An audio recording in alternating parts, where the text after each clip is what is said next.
And I'm proud to have appointed the first woman as a service chief in the history of this country. Clap for that.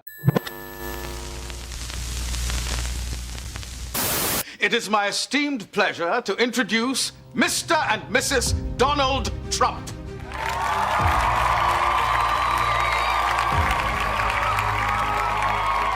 Why aren't they paying us 25% of what they're making? It's a joke. This sounds like political presidential talk to me, and I know people have talked to you about whether or not you want to run. Would you ever?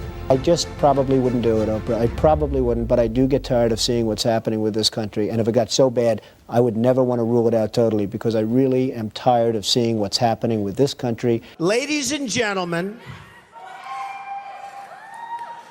I am officially running for President of the United States, and we are going to make our country great again. Please raise your right hand and repeat after me. I, Donald John Trump, do solemnly swear. I, Donald John Trump, do solemnly swear. That I will faithfully execute. That I will faithfully execute. The office of President of the United States. The office of President of the United States. And will, to the best of my ability. And will, to the best of my ability. Preserve, protect, and defend. Preserve, protect, and defend. The Constitution of the United States. The Constitution of the United States. So help me God. So help me God. Congratulations, Mr. President.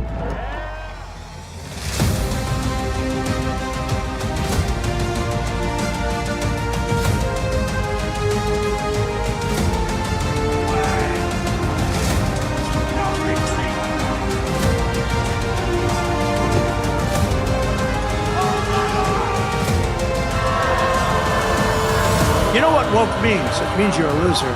Everything woke turns to shit. Do not come. I'm gonna come.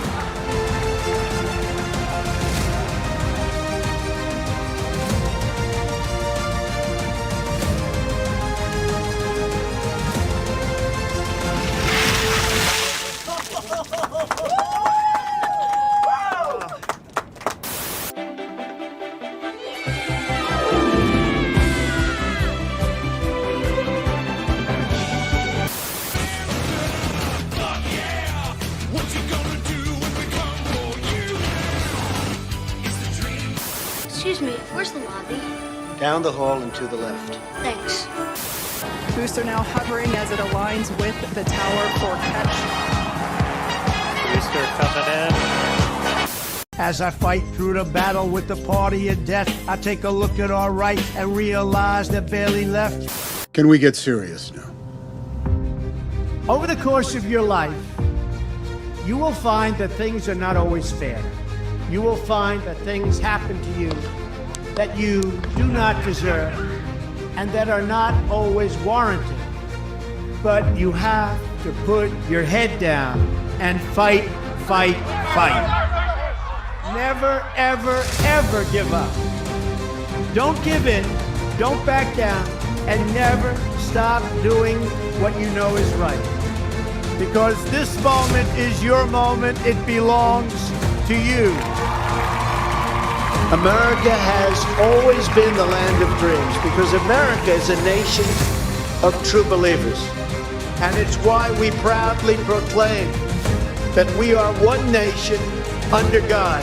The story of America is the story of an adventure that began with deep faith, big dreams, and humble beginnings. And we are going to make our country great again.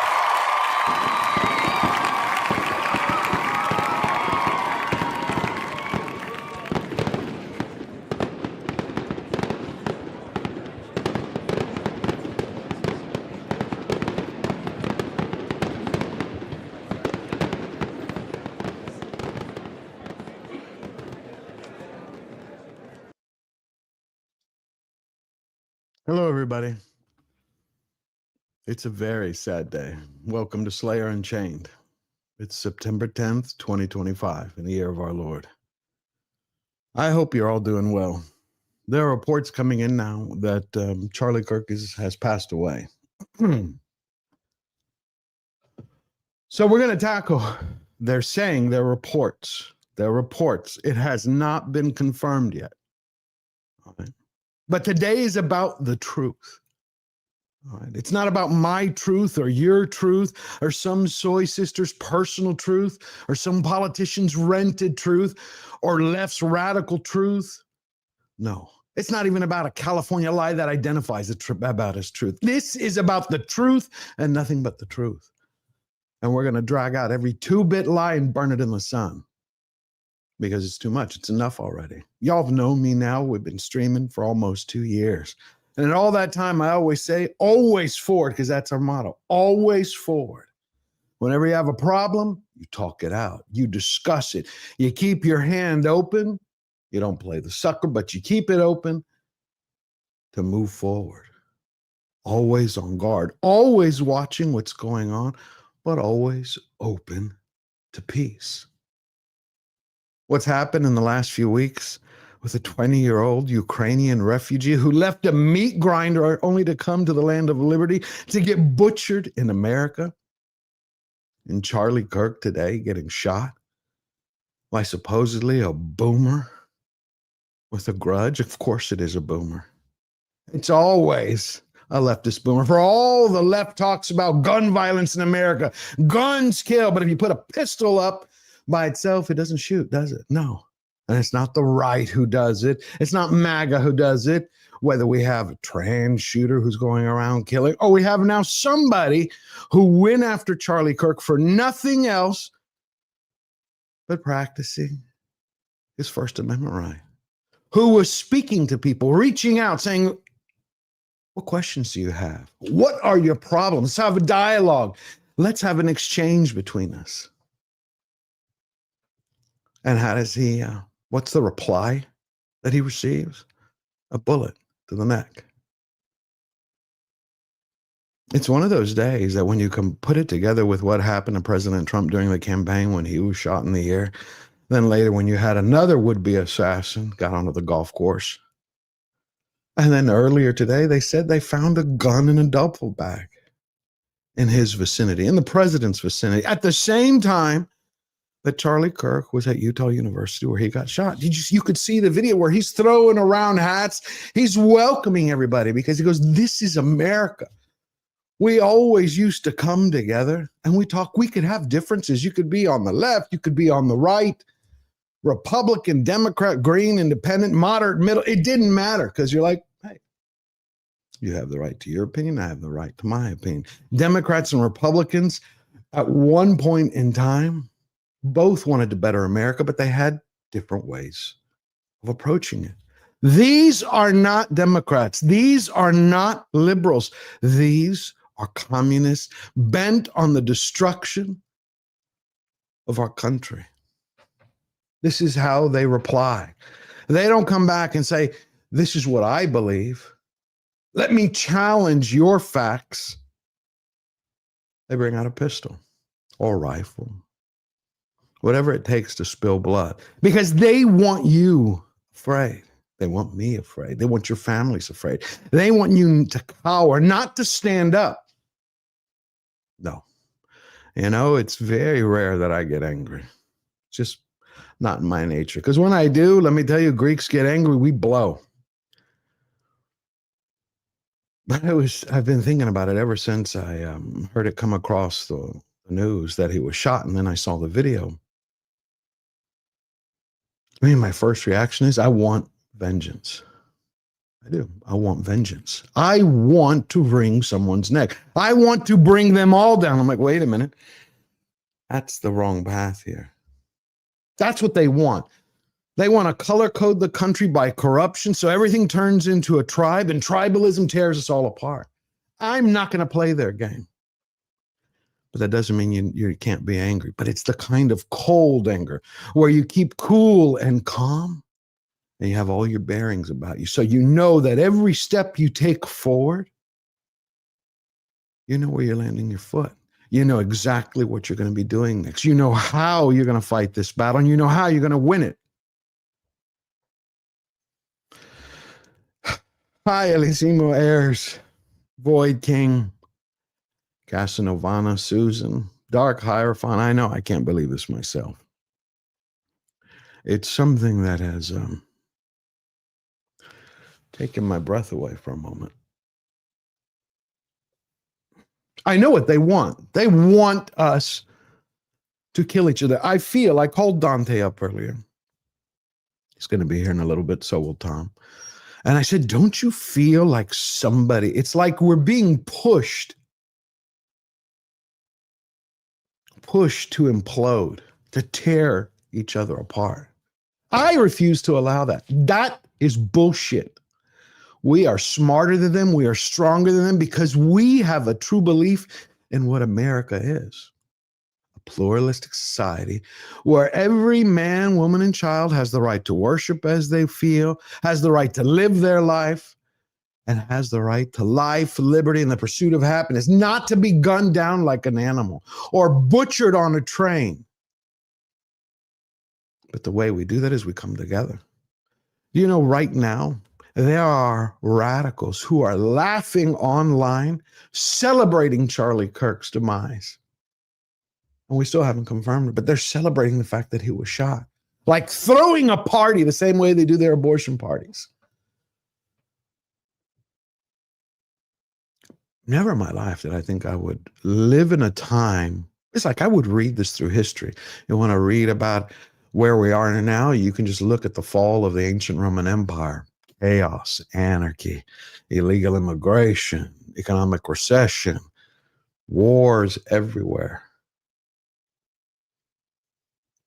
The Etruscans, ancient Greeks, Phoenicians, it's all a cycle. But I thought, you know what? We're smarter than that because we have history. We have our fingertips on the world's knowledge. So we won't repeat every one of those mistakes because we would be insane to. You could just look through the entire timeline and go, wow, if the Romans made this mistake, we're not going to make that one. If the ancient Greeks and the ancient Hellenes, the Persians made B mistake, we're not going to do that. But it must be we're human.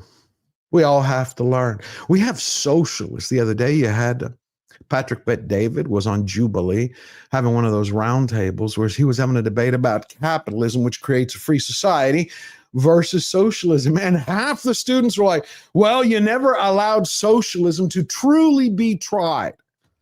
Forget the 100 million deaths in the 20th century. It was never tried. They're like, America, every time socialism sprung up somewhere in the world, America stomped on it. Damn right we did, because this is what it leads to. Anyway, I think I see Verbal here. It's going to be, well, it's just going to be what it is. Hey, Verbal. Hey, what's going on, man? This is, this has gotten under my skin. I think Tom is here. Tom, you there? I was going to say, fuck Tom, evidently. What the fuck? Sorry, it wasn't appearing. It wasn't appearing.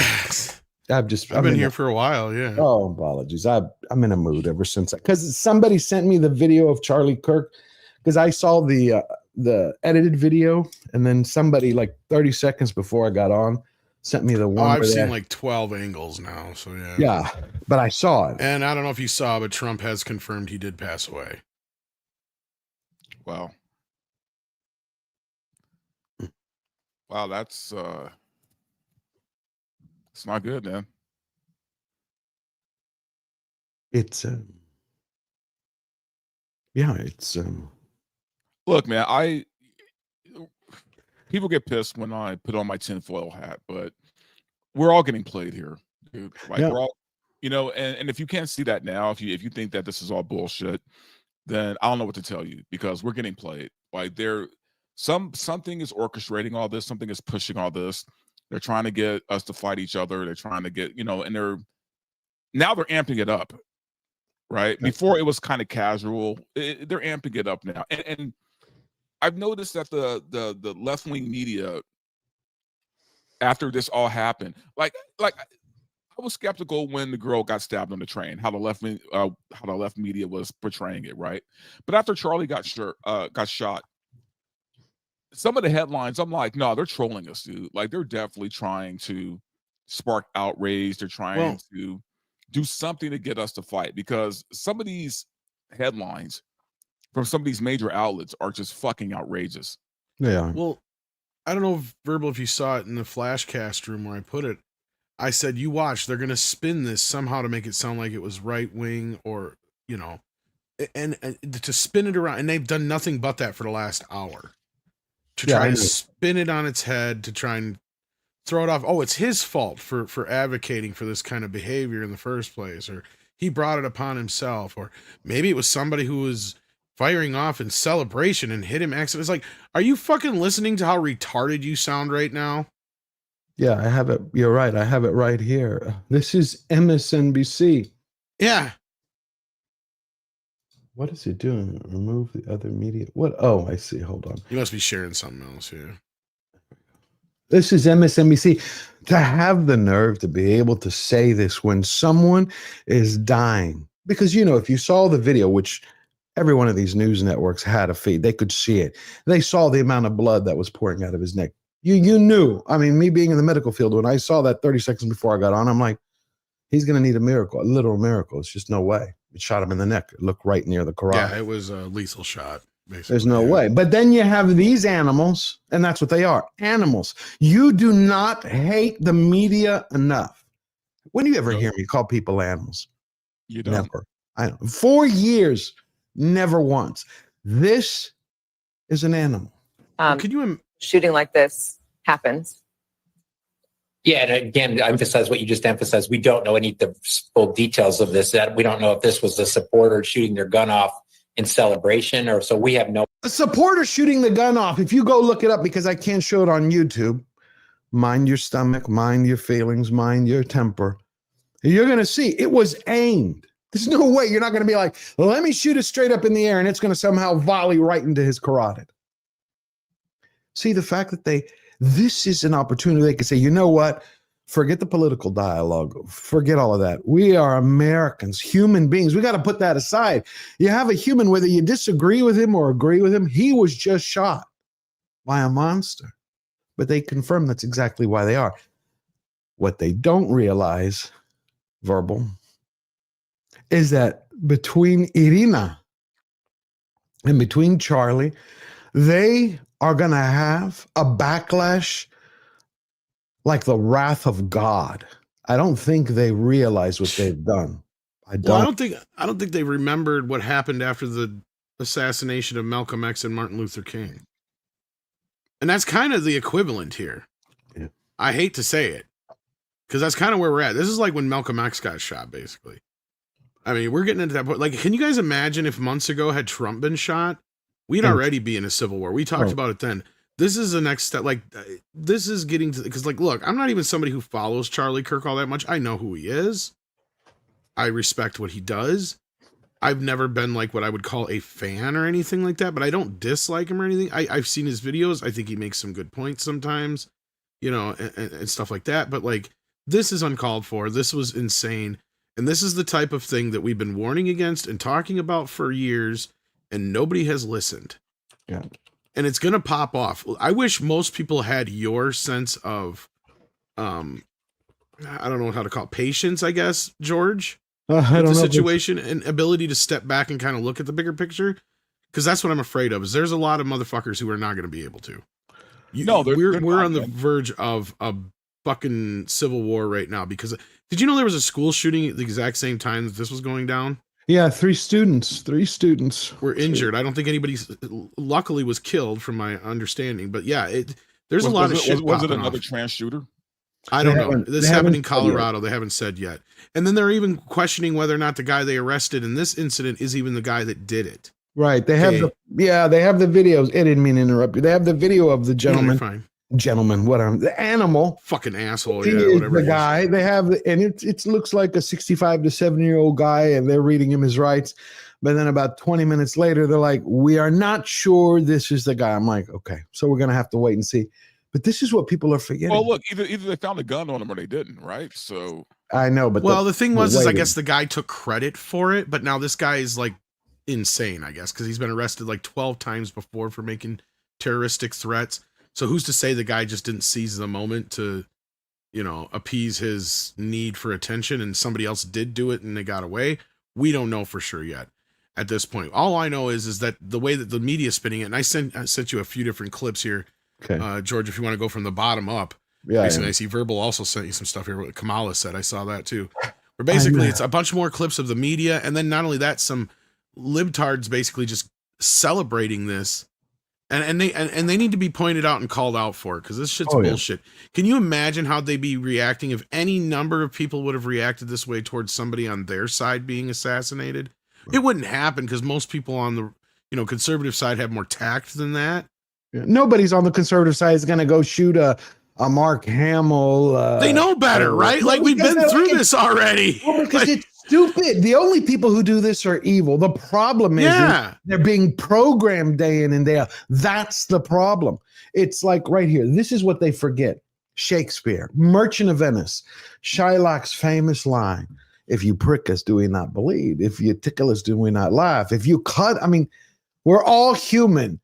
Color means shit. Character. Everybody breathes. We all put our pants on, or the women put their skirts on or leggings, go to the bathroom. Nobody is immune from that. Charlie Kirk, this is his family.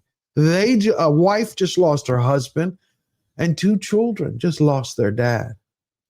Oh, beautiful for spacious skies, for just because they disagreed with him. Just because they disagreed with him. Well, here's the thing, too. I mean, it's one of the bigots. It's going to set a precedence, right? I mean, at this point, if this is the direction they want to go in, if they want to go tick for tat, right, this is going to end badly. Of course, especially for the side who doesn't have as many guns. You know what I mean? Yeah. Well, the right or knows how to use them, and that's the other thing I pointed out in the Flashcast group. Is like every time one of these motherfuckers buys a gun, it's to kill somebody. See, that's the difference between the conservative and the left. Is that the conservatives are all about hunting and protection. The left, the only time they buy a fucking gun is when they plan on killing somebody. Right. That's got to be addressed. See, that's where I feel like there's this big separation between gun control and how people view this shit, and it all has to do with your point of view on a lot of this shit. And I think we've gotten to this point now where people are starting to realize there is a demarcation line where it's like there's right and there's wrong. And we have a whole generation of people that have been brainwashed by the media and colleges and not knowing what right is wrong. And I'm not going to give them any more excuses because common sense needs to come in at some point. No, yeah. There's no more excuses. See, it's just like Brown. The excuses that they made. 14 arrests. And you had the judge lets him go on a pinky promise that he says that he swears to return to court.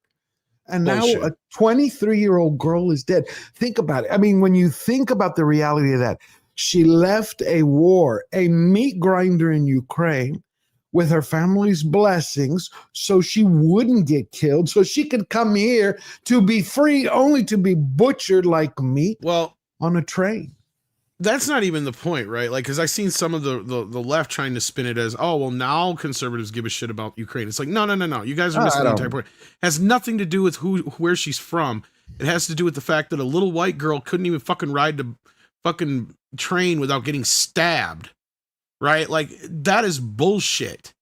Like, we live in this. Not only that, you watch the video and nobody does anything. Yeah, that's the worst part yet. I know. Like, it's almost like those people make me almost as sick as the guy who committed the crime.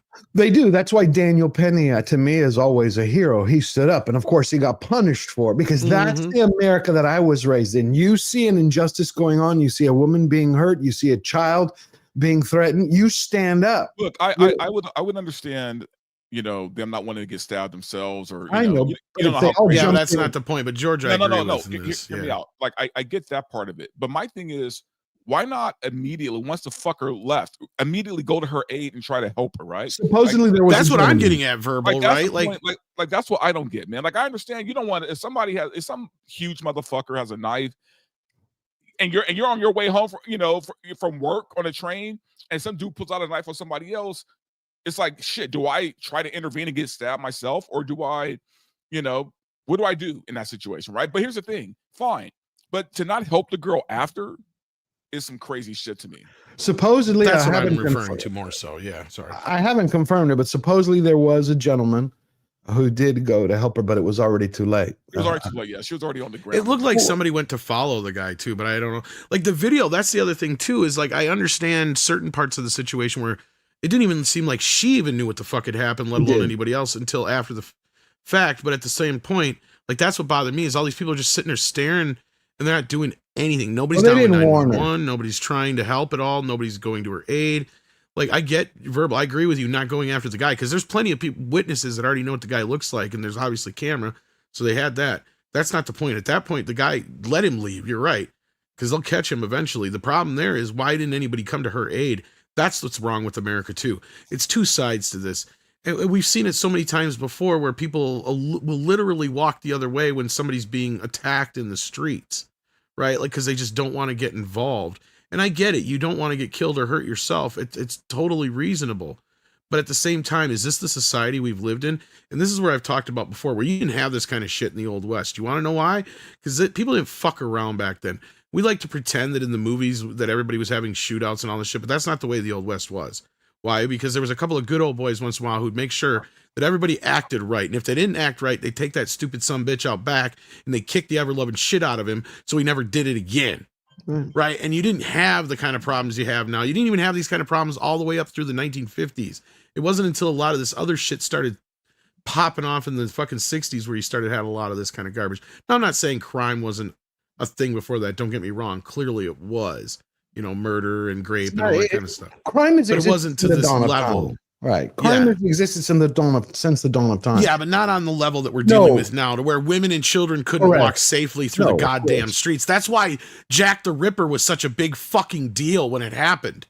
It is, but the point is it's the result of Democratic policies. This is happening primarily in Democrat-only run states or cities. Detroit, there is no Republican on the city council. It is a Democrat-controlled city. Yes. Baltimore, the same thing.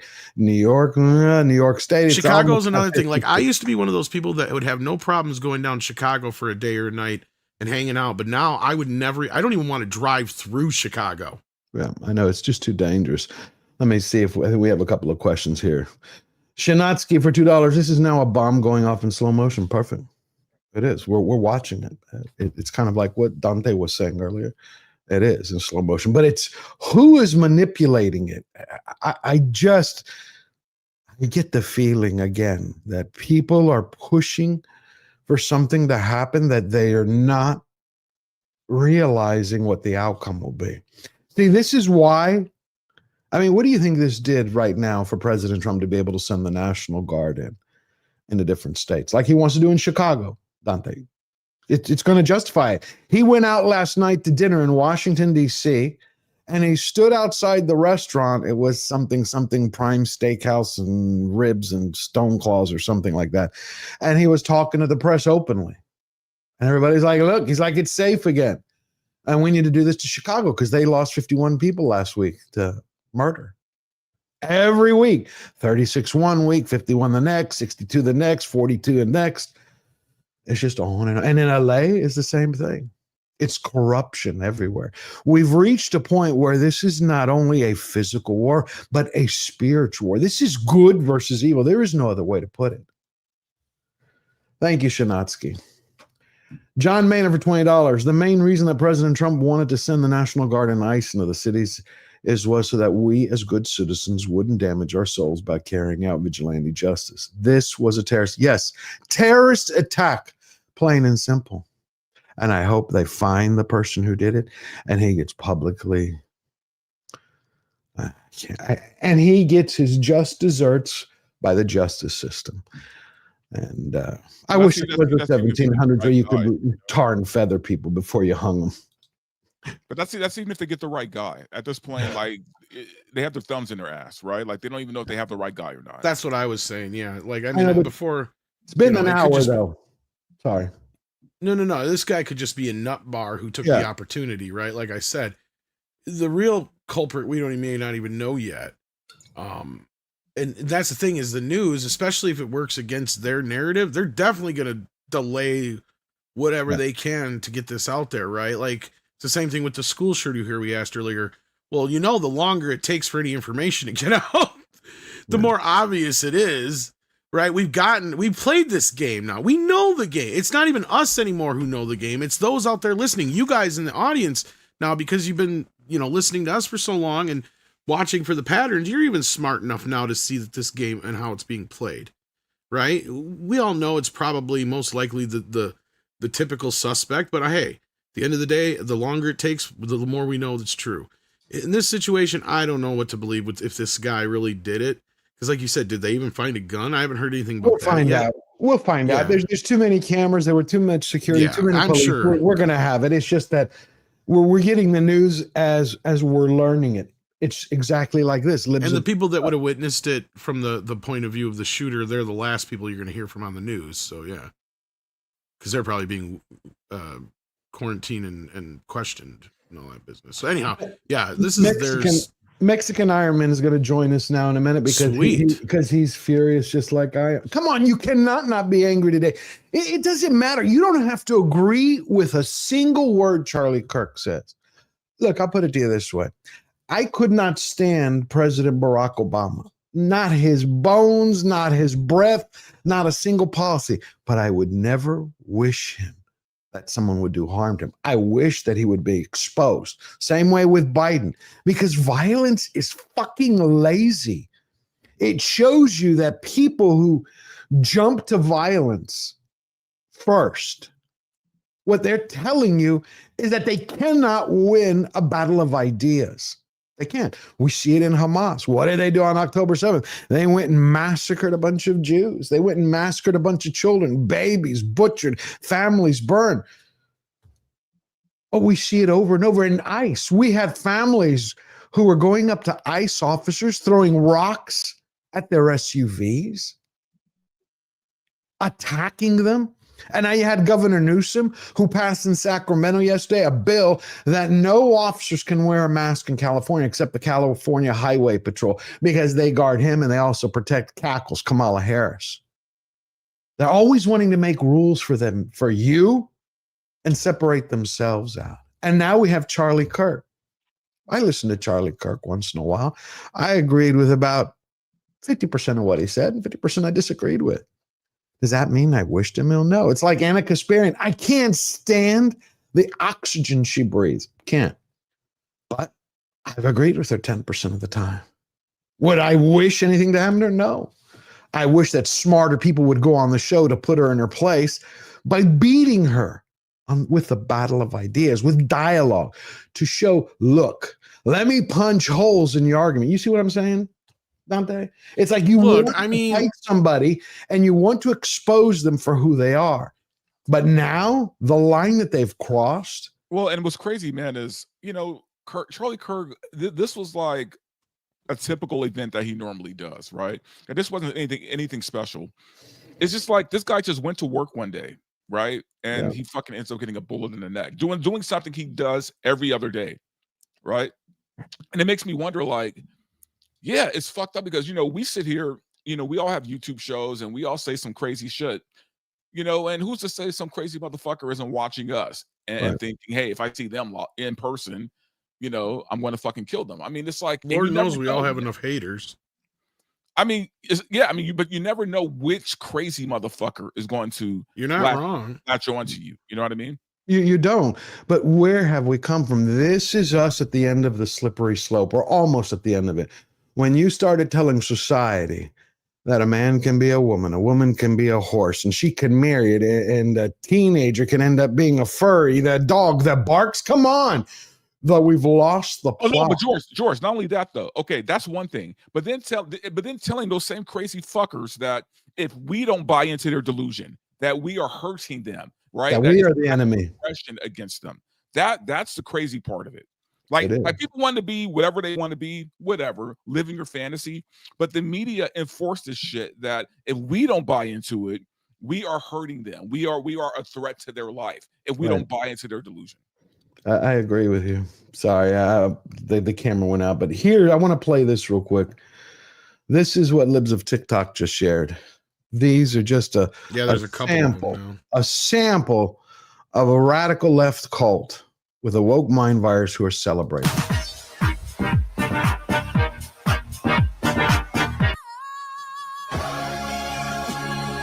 not saying she deserved it, but I'm saying God's timing is always right. And goodness knows the wicked's lives are lonely.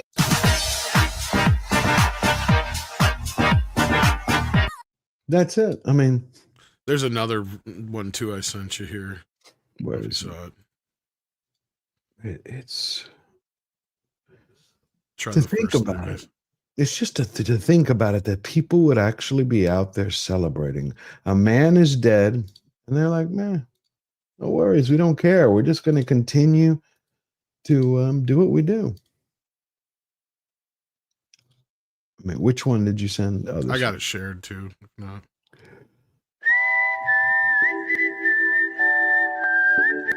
There are a lot of people that are like, no matter what side of politics you're on, you should never celebrate something bad happening to someone. I, on the other hand, do cheer when bad things happen to bad people. Okay, so what exactly made him a bad person?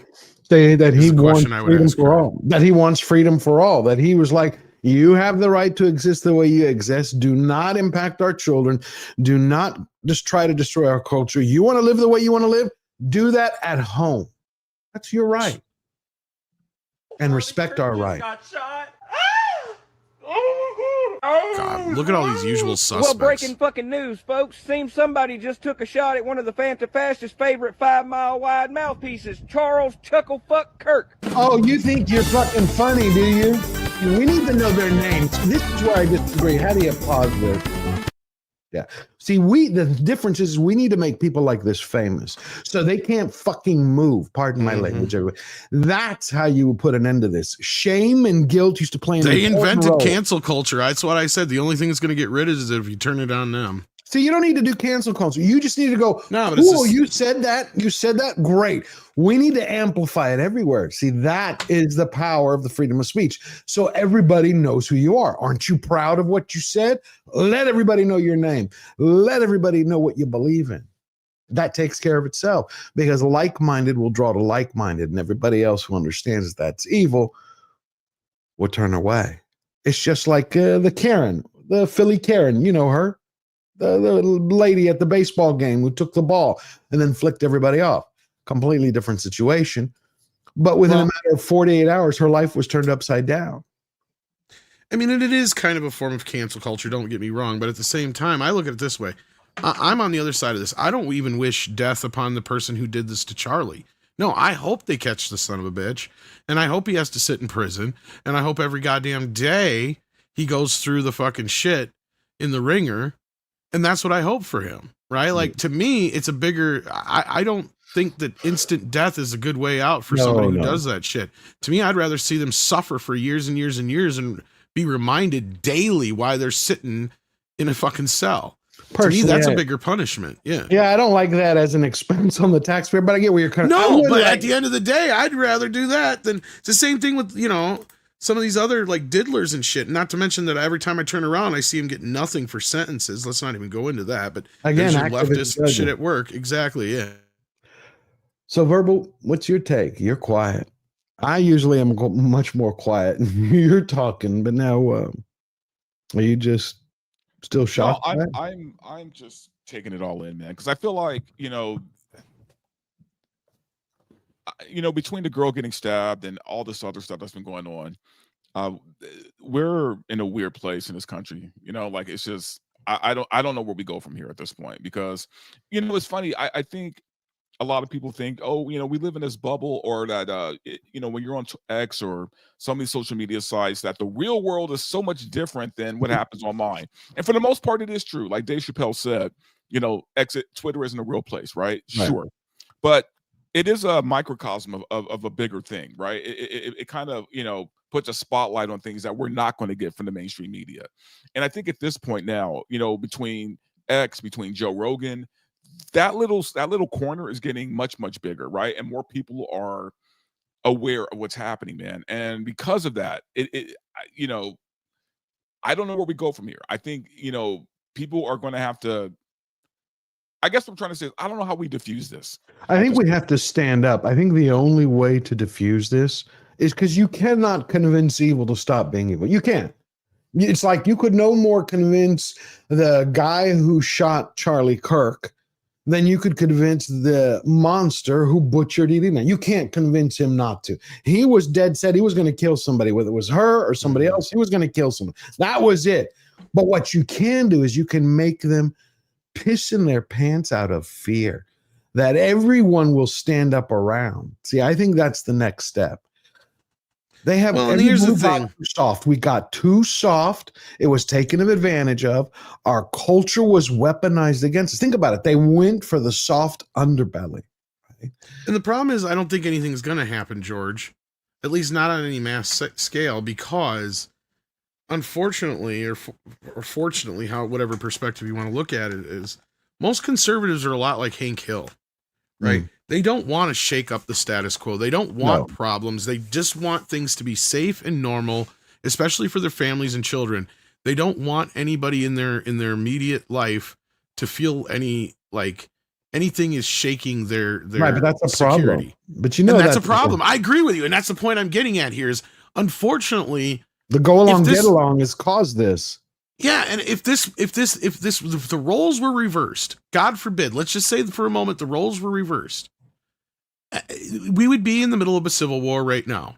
Who would be the You know figure? it, I know it, everybody fucking knows it. But because of so many conservative folks who don't want to shake things up specifically for their families, because they think about the kids first, because they think about the women first, despite how you want to fucking paint the bullshit narrative. And this is somebody coming from somebody who feels like the left them, right? Like I was somebody who was all for most of the shit that the left used to be about until I learned the truths. Right. And the truths of it is everything that they were ever fucking accused of by conservatives and Christians was fucking true.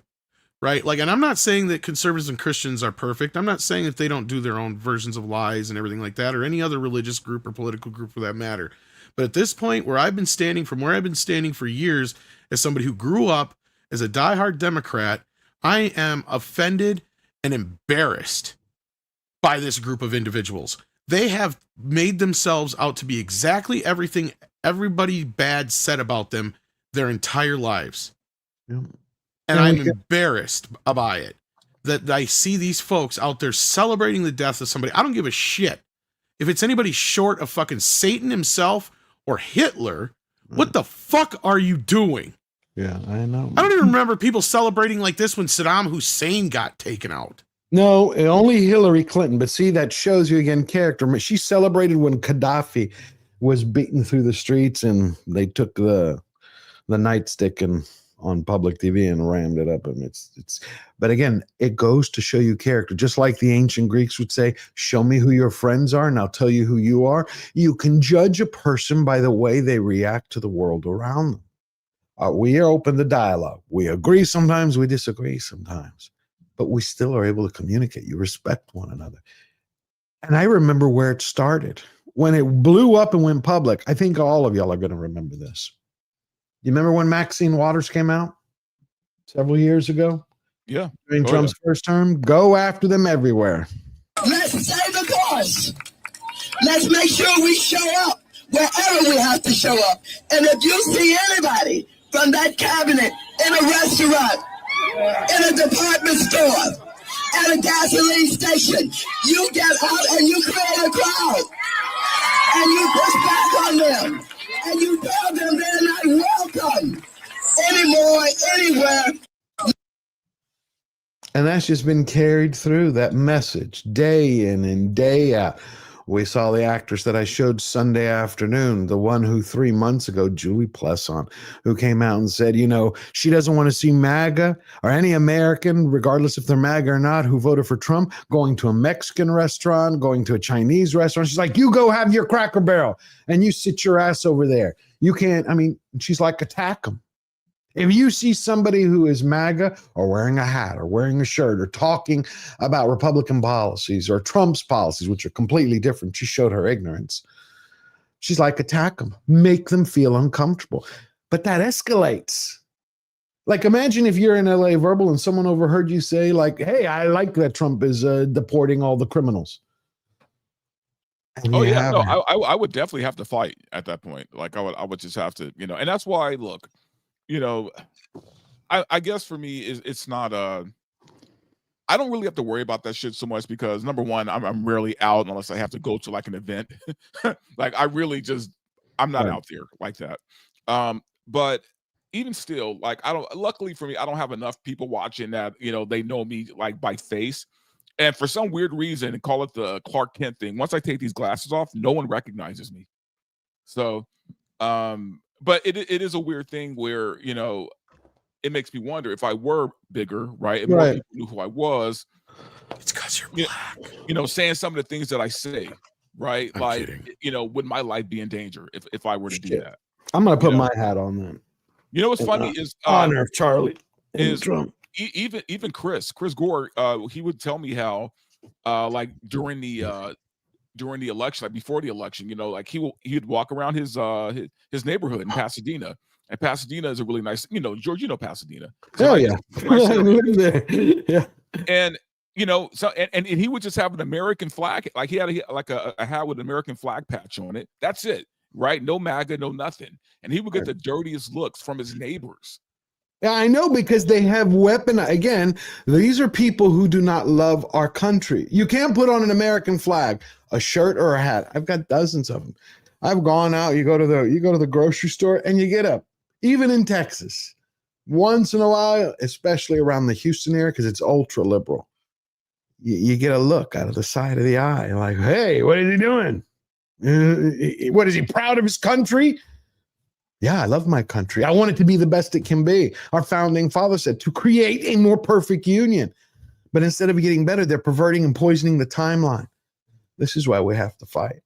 I think the other problem is, hats never, that's just one of the reasons I never wear hats. They always look funky on me, but oh well. I always slide. I don't like how they look on Or me. it's my head is crooked. It's one or the other. But the point is that the best way to move forward is to honor people like Irina, to honor Charlie Kirk, to not stop talking, to not stop fighting. The biggest issue I've seen, I talk about this with a very good friend of mine, Man of War. Probably once a week we talk about it. And he says, well, we say that a lot of people are tired of fighting. Like they put everything in for the election. They campaigned, they went out, they voted, and they're like, okay, we're done. And I think you can't stop fighting. It's the same way when we talk about the United Kingdom. There are some people who go, it's far away from me. I'm in Leeds, I'm in Leicester, I'm not in London, or I'm not in Bristol. And if it's not on their doorstep, if it hasn't rolled up to catch them in their bed, they won't do anything about it. I don't know if that's because they're exhausted, if they want to put their head in the sand, but it's the same thing that's happened here. We have to be able to stand up united and say, we will not allow this to happen in the country. This is why I've told you since the beginning, I despise communism. They can call it leftism, socialism, Marxism. This is communism. You put a boot on the other person's neck so they can't move. They can dress it up with social justice and diversity, equality, all that crap, all they want. Also, something we gotta start really calling what it is the fact that the left for the past, I'm going to say since 2000, maybe 14, right? For the past maybe 10, 15 years, the left has been radicalizing people, man. Yep, they have. Like they have been radicalizing maniacs, dude. Like, and this has been going on for a long time. And I don't think any of us really took it that serious, but we got to start taking it serious now. I know, but it's yeah. I think people do not have. Everybody wants to. Okay, you can't blame people on one hand for wanting to have a comfortable life and for wanting to not have problems, but there is no way. If you want to protect your children's future, you have to fight today. You know what I'm saying? It's like somebody. You got to remember the Democrats' game plan, man. Has been to number one, disenfranchise people, or at least make them think they've been disenfranchised, so that they will get angry enough, right, to do something. The other thing they've done is enable, people's either their psychological situation or their financial situation, right? Where like, by making people victims, by making them think they're victims, right? That everyone else is the enemy. Everyone else has taken what you should have. They have what you should have, right? Yeah. They've done all these things to get these people, you know, in this place. That now we are finally seeing the fruit of all this. We're seeing the fruit of it. Yeah, I've said it over and over, man. When it comes to the Democrats have done more damage to black people than probably any people in history. But you know why? But you know that we've talked. You know that they have. Come on, because black people were starting to go. What have y'all done for us? You've told me how many times they want to keep black people on the plantation. You vote the way they tell you to vote. That's it. It's the same way they're angry with Hispanics when the majority voted for Trump. They're like, what are you doing? That's why Biden started importing, let an invasion come in of 20 million people. But it goes deeper, George, because it's also why things have gotten to where they've gotten in certain cities, man. That's why Gavin Newsom, lessened the crime in LA, or the penalties for crime, because it was geared towards getting black folks to act out on this. Right? It's like, hey, you know what? You guys deserve to steal. You guys deserve to go into that Walgreens and take whatever you want. You deserve it. What about when he said 2 weeks ago, he was talking to, I think it's KTLA is the station in LA, KTLA. Yeah, one of them, yeah. Yeah, he was talking to KTLA in the morning. He was like, you better believe that come the midterms that Trump's going to have the National Guard out there under the auspices of, immigration enforcement. But you know what he's going to be doing? He's going to be scaring away all the voters. The reporter just said, whoa. Did you just admit that the elections, the voters that you're afraid of losing are illegals? Because that's what he was saying. Pretty much, yeah. He's going to scare away the illegals who are voting. Oh, Gavin Newsom, he's an idiot. And now he's a slick idiot, but he's an idiot nonetheless. Yeah, I mean, this guy, he should have just stuck to banging porn stars, dude. Like, yeah. He should never have gotten into government. No. Vilmaram for 100 Argentinian dollars. Hello, George, Verbal, and Tom. Greetings from Argentina. It's a shame that the left act like that and then blaming the right are the same victim about being violent. I feel so disgusted with these guys. I hear you. I keep taking a breath because it's like a part of me. It's like my heart is pounding. Well, I think everybody's angry right now. That's the thing. I am angry, but I wasn't a big Charlie Kirk fan. In fact, I probably agree with. That's what I was saying. Yeah, right. I probably agree with maybe 20% of the things he ever said. Right, like he was never a guy who whose videos I watched. I was never a big fan. He was there. Kind of like Tim Pool. Right. He's just a guy. Him, right? But it's the fact that this guy has a family. Man, he had a wife, children who loved him. Right? Let's say. Who thought he was coming home today. Correct. But let's say he had no family. Let's say this was it, right? He was an American citizen, a human being who went out to share his beliefs, to recruit and talk to people who shared the beliefs, to talk to people who were lost, who are like, okay, I don't know what's going on. Can you help me out or tell me what you think? Talking. Now, he didn't go out. He wasn't beating people up. He wasn't shooting people. He was talking. But the George, fundamental core of our nation. Right? That words are violence. It is. But you know what they just proved? Again, they do not realize what they have triggered, what the backlash that's coming. When you have to have people that you've programmed to maim and hurt other people, that means your ideas are not only dangerous, they cannot win. They can't. They cannot stand to be in the sunlight. And the problem with this is, and again, this takes me back to sometime around the 60s when this started, and I saw some other folks in the chat who knew exactly what I was getting at with some of this, is like, it's like religion was replaced with, socialism and other religious political movements instead of religion itself, which I'm not saying that religion didn't have its own history of, violence attached to it as far as beliefs, but it's one thing to be, to fight for your religion or your beliefs than it is to kill somebody over their political opinion, right? Like we've gotten to this point where people, even in our community itself, where I've seen so many people get so butthurt over some movie opinions, right? It's just insane.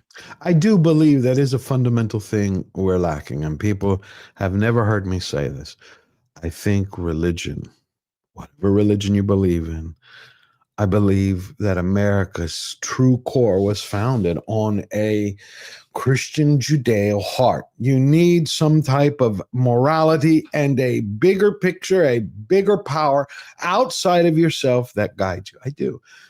Well, it was it was set up on such a free system that you are supposed to be able to observe whatever religion you want, including things like Satanism, mind you. Right, but they're not worshiping themselves. You know that, Tom. That's the problem. Yeah, I get vote. Yeah, no, I totally get what you're like, but that's the thing is like even the ideal of, even if it is built on that, and I agree with you, it's still built on the idea of like, look, you be you and I'll be me, and we were live together.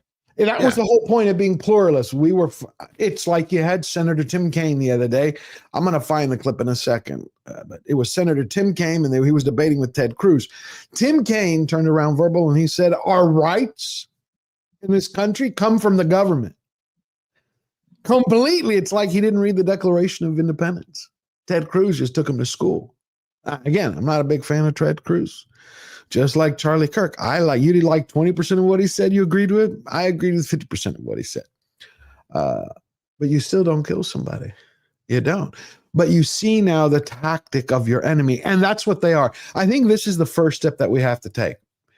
And I'm going to ask everybody here on the panel, and I'm going to ask the audience. Do you think it's time we call them what they are, the enemy? These are not our brothers and sisters or our neighbors anymore. They're just not. In my opinion, they're not. They've crossed the line in the last 12 months. I mean, blatantly obvious. Going after President Trump multiple times. Irina, Charlie Kirk. Who's next? I think they're the enemy. The media is honestly, the enemy. Oh, absolutely. The media is to blame for this. Just as I was saying during the Trump attempted assassination, right? Like let's not, dance around the obvious. If that had actually popped off the way it was supposed to, the way the assassin had planned, we'd already be in the middle of some sort of civil war. I said that at the top of the show. Yeah, you did. But this is at least a situation where, and I said this to you, and this is part of the problem, is your patience with this, your ability to be conservative with your feelings as a conservative is part of the problem with conservatives. Is that most conservatives are like Hank Hill. They don't want to rock the boat. They don't want to do anything that could possibly put, any of their families' security in jeopardy. I don't have a problem with rocking the boat. I just believe that they are. No, I know, but I'm with you on this to where, maybe this is a time where things need to get shaken up a little bit. Maybe, maybe we do need to start taking a little bit more action. Maybe we need to amp up a little bit more of a community situation here where some people get together and say like, look, enough's a fuck enough. Yes, but I'm not encouraging vigilantes, but there are ways to do it through community programs and other things to at least start with anyway. Number one, I always believe in dialogue because I believe that is the best way to win people over. You don't beat them down with brute force and go, hey, my idea is better than yours. You walk them through it. They don't get it. They're going to get it when their face is in the mud on their own. That's life. But I believe when dialogue is over, then it's time to take action. The type of action they want to push us to is into a conflict. How many times do they show us videos over and over and over that are pushing a racial division? That does not exist in reality. It is manufactured because we have good people, we have bad people. That's it. Well, but a quick the way media to frames it is that all whites are under attack. That's how the media frames it, if you ask most people. But that's not the case. Everybody, every race has good and bad, right? Everybody. Well, and this is where a lot of this stems from, and I've said this before, is once they realized that we discovered that the man was the problem, right? The government and other people that are above us, the authorities, right? It wasn't a race thing. It was a class thing. Once we figured that out, well, then, of course, politicians had to change they had to flip the script. So they just threw white in front of the man to see what happened. See what would happen. And what happened is where we're at right now. We're living this experiment right now. And I'll tell you, it's getting crazy that they've decided to do this, but it's not going to turn out the way they hope. No, it isn't. I mean, But Mikey's here now, and here's somebody I Yeah. know who has a very strong opinion about a lot of these things. How you doing, brother? First of all, I'm the only one that can talk about plantations in this whole group. No offense, Dante, but I actually live on Hilton Head Plantation here in the South. So while you have escaped the plantation, Mexican, And I can say he made me pick cotton the whole time I was there. Really? Oh, please! I made you go in the hot tub in the backyard. I'm kidding. I'm too Well, white for that. I think my family used to own plantations. Yeah. Well, I think of everybody on this panel. I think I know Tom was a former Democrat. Dante, were you a Democrat? Yeah. Oh, yeah. I was, man. I voted for Clinton. I voted for Obama the first time, not the second time. Yeah, I was on the left, man, but not crazy left, man. And you know what? And Iron Man, you're old enough to remember this, man. There was a time when being a liberal wasn't being crazy, right? Like I'm talking like 90s Exactly. liberals.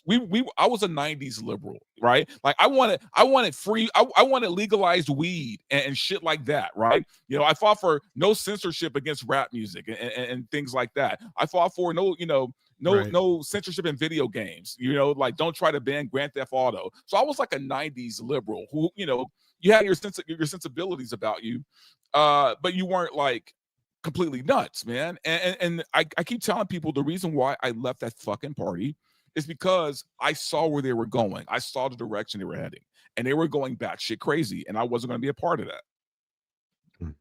So you were the part of the Grand Theft Auto that probably had that enjoyed the whole game, right? Oh yeah. I was, in fact, I remember I was one of the first people to have that weird sex code that you can put into the game. Coffee. Yeah, the coffee one. Yeah, man, it's weird because in LA, you know, I am seeing some shift. I am seeing some people kind of fighting back a little bit as far as they're done with the craziness of it, right, but not to the point where they're willing to put their neck out for it. Mike, what do you think? Well, I'm pretty livid. I'm going to build on what Tom said earlier about, look, I was a pretty hardcore Democrat from age 12 on. I was Still knocking hard on for me. doors. I was a fundraiser. I was a donor. I was a community grassroots organizer. Hell, I was so leftist, leftard, libtard out there, I probably would have made, at my heyday, AOC seem like MAGA right. It's hard for me to imagine that today. It is true. And it is also documented true that Michelle Obama worked for me for 4.5 years.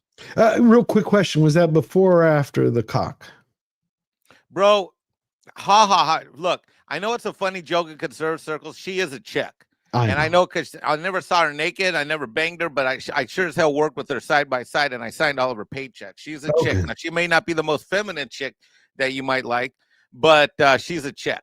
Okay. But Well, that's how good. hardcore Democrat I was. That tells you how close. You know, in fact, so close that when it was decided that Barack was going to run, all of us who were at Public Allies, we had a conference call. It was a 911 call. Why?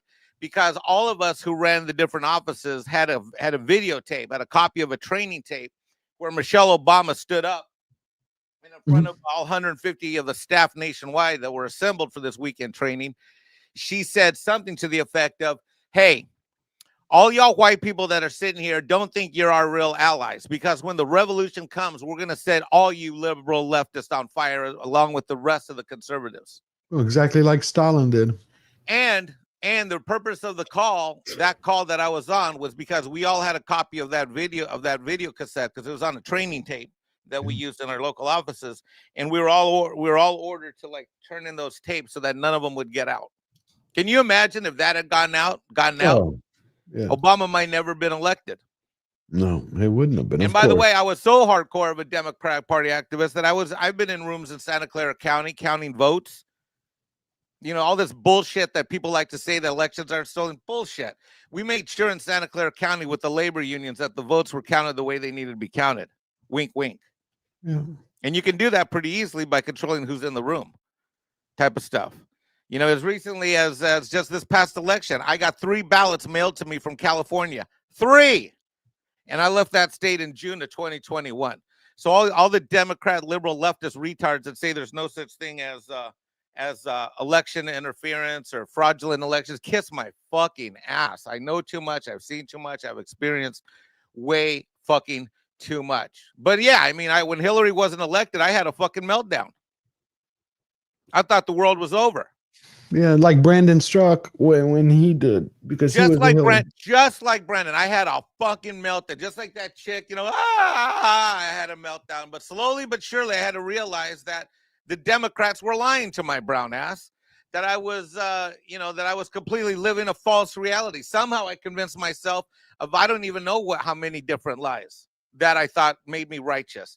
And I look back on that. I look back on my time as a hardcore Democrat, and I wonder, what was so noble about these things I supported? Open borders that allowed low value, illegal, sometimes legal, third world migrant invaders to infiltrate this country, take resources away from hardworking Americans that struggle every day, siphon off the resources in medical, in hospitals, in education, and just siphon off the resources of this country, only to fucking use Western Union and send our cash, our American dollars, overseas to their third world shitbag piece of shit ass countries.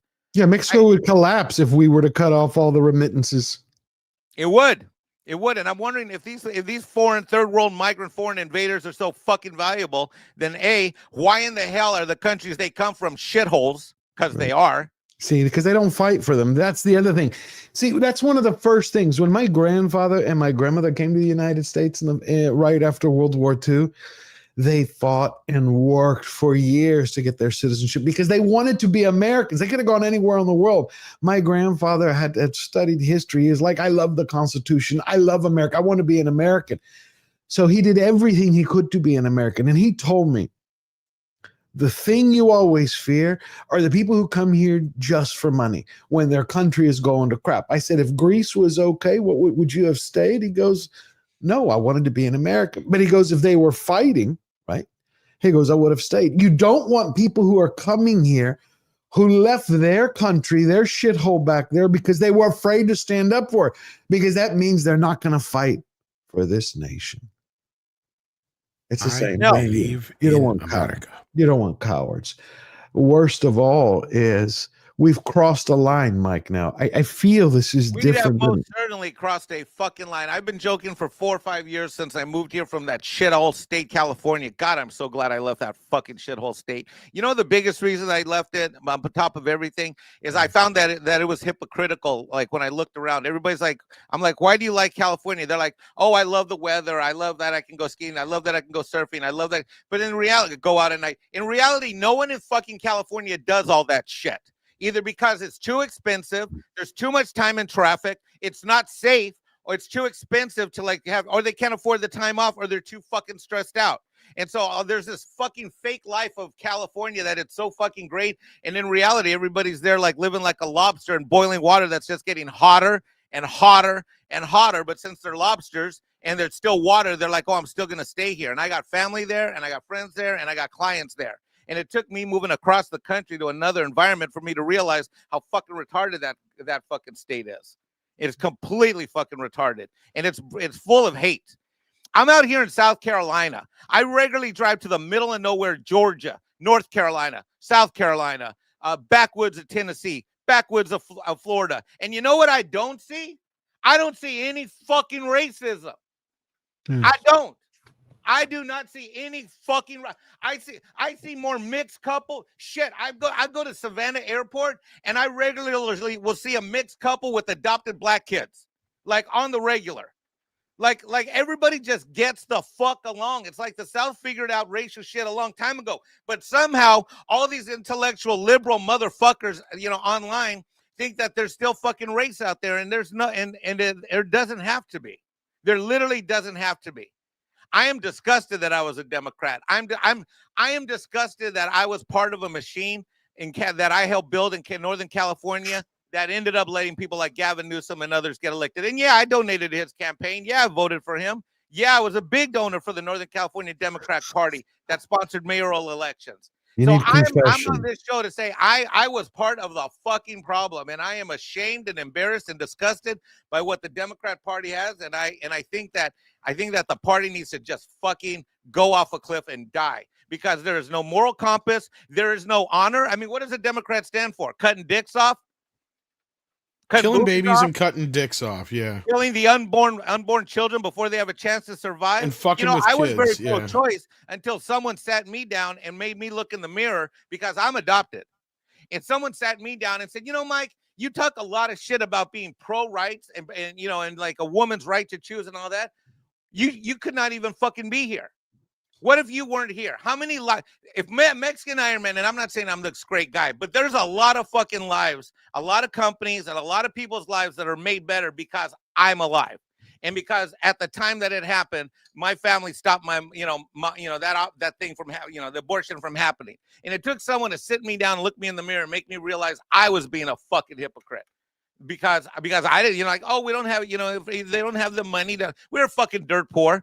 My dad, when he found out my mom was pregnant, he was like, hey, she's like, hey, we're pregnant. He was like, oh shit, what a coincidence. I got to go back to Mexico. Got to go bye.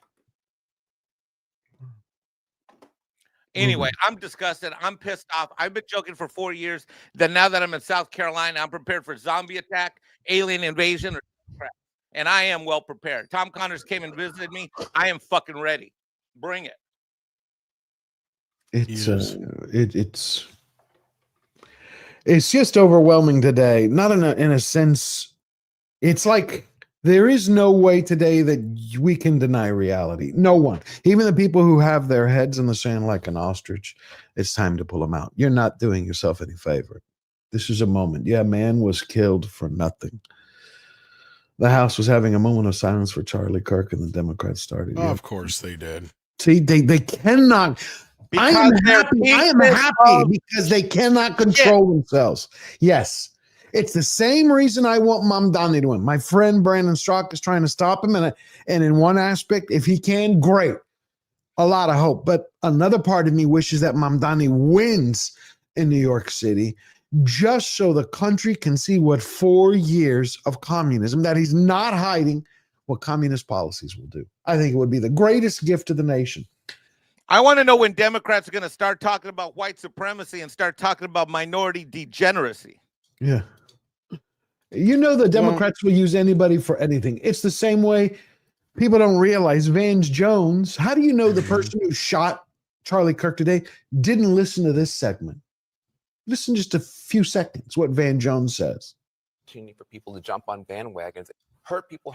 What happened was horrible, but it becomes an opportunity for people to jump on bandwagons. And then for someone like Charlie Kirk, he should be ashamed of himself. No one mentioned the word race, white, black, or anything except him. That's from last night. Last night, he said he should be ashamed of himself because Charlie was bringing attention to Irina. Van Jones didn't like that. Oh, you're muted, Verbal. You're muted, Verbal. I was going to say, if you haven't noticed, all those people are very quiet right now. Yes and no. They're trying to spin it a little bit. Some of them are, but yeah, I haven't heard of Van Jones. Well, I mean the people who were saying the shit about him yesterday. Yeah, of course. Yeah, but how could the Democrats? But how could the Democrats yell at this moment? They see the president has ordered that all the masks be lowered to half staff. They see that the chambers, both chambers, are standing up for a moment of prayer. And that's the moment they decide. Like, a part of me is glad they did it, but is also sad that that's the last mask. There is nowhere for them to hide anymore. Animals, period. It's just like everybody was cheering about what was happening in Nepal. You saw that? It's like there's multiple things going on between Irina, Nepal, and Charlie Kirk. And now his wife. There's a report that says his wife was at the event. Have you heard that, Mike? I don't know about that. Yeah, there says a report that she was at the event. That'd be fucking awful. Of course it is. I don't know if we can play the video here. I have the video. Somebody sent me the video, and it's just awful. But it's tough to watch. It is. But I don't know. Can you play that on YouTube? I don't know. Other people have been. I don't know. Fuck. Oh, they have. What would I know? I'm not a YouTuber, and I'm Mexican. What do I know? I'm going to play it for a second just so you can understand what Charlie went through. This is not to lionize violence. This is to understand what a human being who is standing up for his country, who is standing up for you, for your family, for your children, for what he believed in, whether you agreed with him or not.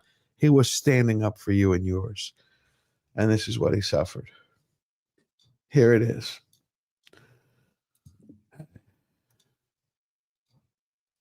So I'm warning you again. Prepare yourself. It's only a few seconds.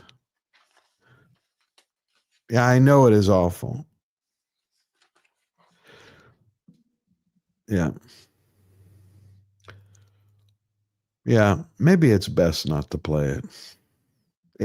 I don't want people to think what we're doing this to lionize. Everybody can go watch it if it's on Twitter. You can just drop. Okay, you know what I'm going to do? Drop the link. I'm going to put, Lord Thoth, can you put this link in the chat? That's what I'll do. That way it's better. Everybody can get to see it on their own. It's just not something that I don't want to play it. I want to on one aspect, but I don't want him to. What's fucked up is there's probably more angles of this assassination than any in history right now. There it is. I have seen no less than like 5. There you go. Because there was that many people at this event, because it was fucked up. There was one of the X accounts that he's related to had posted just before, how many people were at the event and showing him throwing out hats and stuff. It was just crazy how many people were there. Shout out to Billy Bob. Hell yeah. America of Mexican. Okay, well now everybody has the link. You can play it for yourself. But on a semi-related note to what Mikey was saying here, I don't know if you want to share this. This is kind of like another topic that probably would have been talked about had this not happened today. If you want to, where is it? Share my screen. It's the bottom of the thing here. Like, I don't know if you saw this, where Bad Bunny says he's not including U.S. tour dates because he's fearing ICE raids. And I'm sitting here going, how can an illegal alien afford to go to a concert? I can't even afford to go to a fucking concert. I know, right? And I looked it up. Like, you know how much it costs to go to one of his concerts? $150 just for the nosebleed seats, and $500 or more for some of the other ones. Up to and include like the VIP experiences is like $9,900. Like, this motherfucker, like this the kind of shit to me is the kind of shit that like Mikey was talking about. It's like, this is the kind of shit like, no. Fucking, you really think there's any illegal immigrants at this fucking concert that don't deserve to be caught by ICE? Please. Look, let's be real with the numbers. The fuck this 15 million number of illegal migrants. That's just the last few years with Biden. There are easily 90 million illegal migrant foreign invaders that are in this country from various countries. All right. Easily 90.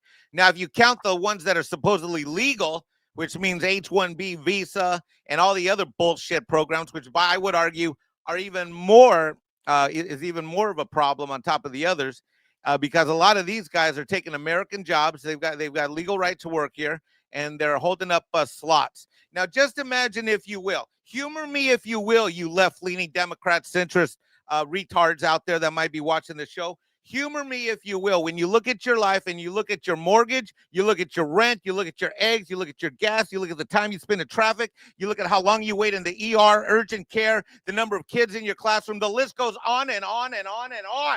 If you take out 190 million of these illegal and legal migrant foreign invaders that are sitting here in this country not choosing to embrace American culture, how much better would our economy be and would our lives be from a safety, economic, and health and educational standpoint for all the families in this great country?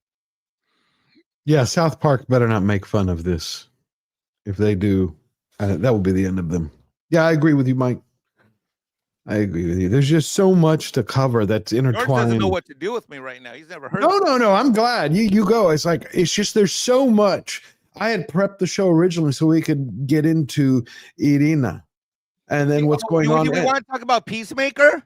No, I don't want to talk about Peacemaker. I'm talking about Irina and the way she died. And then we had the audio that came from Brown and his craziness, plus how Gavin Newsom is basically taking all the California fire aid money and redirecting it to activist NGOs. But this is the thing that caught me. I'm waiting for their reaction. One of the founders of Black Lives Matter stated this about Irina, which, of course, you know that they probably believe the same thing about Charlie Kirk. Have a right to violence. All oppressed people have a right to violence. And I'm going to tell you something. It's like the right to pee. You got to have the right place. You got to have the right time. You got to have the appropriate situation. And I'm absolutely convinced that this is it. See, they took this clip and posted it onto BLM's main page. Why? That's why I said, Dante and I have been talking right before you got here, that it feels like somebody's from the outside pushing in. They're trying to create this pressure cooker to blow. I invite anybody who's a BLM person who feels like they're being oppressed in America, please move back to Africa. Go right ahead. We'll get you a free ticket. I bet you Trump would. Anybody. You're muted, Mike. Oh, I was going to say, great point, Tom, because unlike a lot of Americans, I've actually lived in 14 countries around the world. It's not fucking great. No, you have to travel outside. Yeah, my whole the point was country. is in like 10 days, if that, not even at 10 minutes, they'd all be wanting to come right the fuck back. They wouldn't last that long. Yeah, but you also have to remember that BLM is a scam. I mean, Yeah. It totally is. They're not a Yes. real organization. They're there to get money out of people and then funnel it. Funny enough, they take money and then funnel it into the LGBTQ, not to black communities, not to black victims or families of victims, but to the LGBTQ. That's where they funnel all their money to. So I think the jig has been up on Black Lives Matter for a while now. No pun intended. I mean, it's which is why I said people who believe in it verbal more so than just the people themselves. Because I mean, well, that's the thing, Tom. Like, not many black folks believe in it anymore. See, I'm glad to hear that's that. Weird, like misconception, man. That It is because they look. A lot of black folks for BLM. We laugh at how much of a scam they are. We joke about them being a scam. Okay. I'm going to read some of these super chats that have been sent in, see if we have any questions. Judithin for £2. Stop expecting humanity out of demons. Amen. We are in a spiritual war. This is good versus evil. Thank you, Judithin. Colch Casino for $2. Did you see what Asmund Gold said? He's right. Media. No, I haven't seen it, but I always love to see it, Culture. It is the media. The media are the number one enemy right now in the country. Well, they're actually the puppets of the DNC, George Soros. Well, what was Bill funny is Gates. seeing Cenk from the Young Turks, put up his post about being angry about Charlie Kirk dying, and it's sad, and I kind of believe him a little bit, but at the same time, isn't his nephew Hassan Piker? Yes. So Yes. I don't know. I take that with a grain. I of salt. believe if Anna Kasparian has said that. I haven't checked. Has anybody checked if Anna Kasparian has said anything? No, because she has at least once every 6 months, she'll have a 1% moment where she'll actually say, wow, something Broken bad clock happened. moment.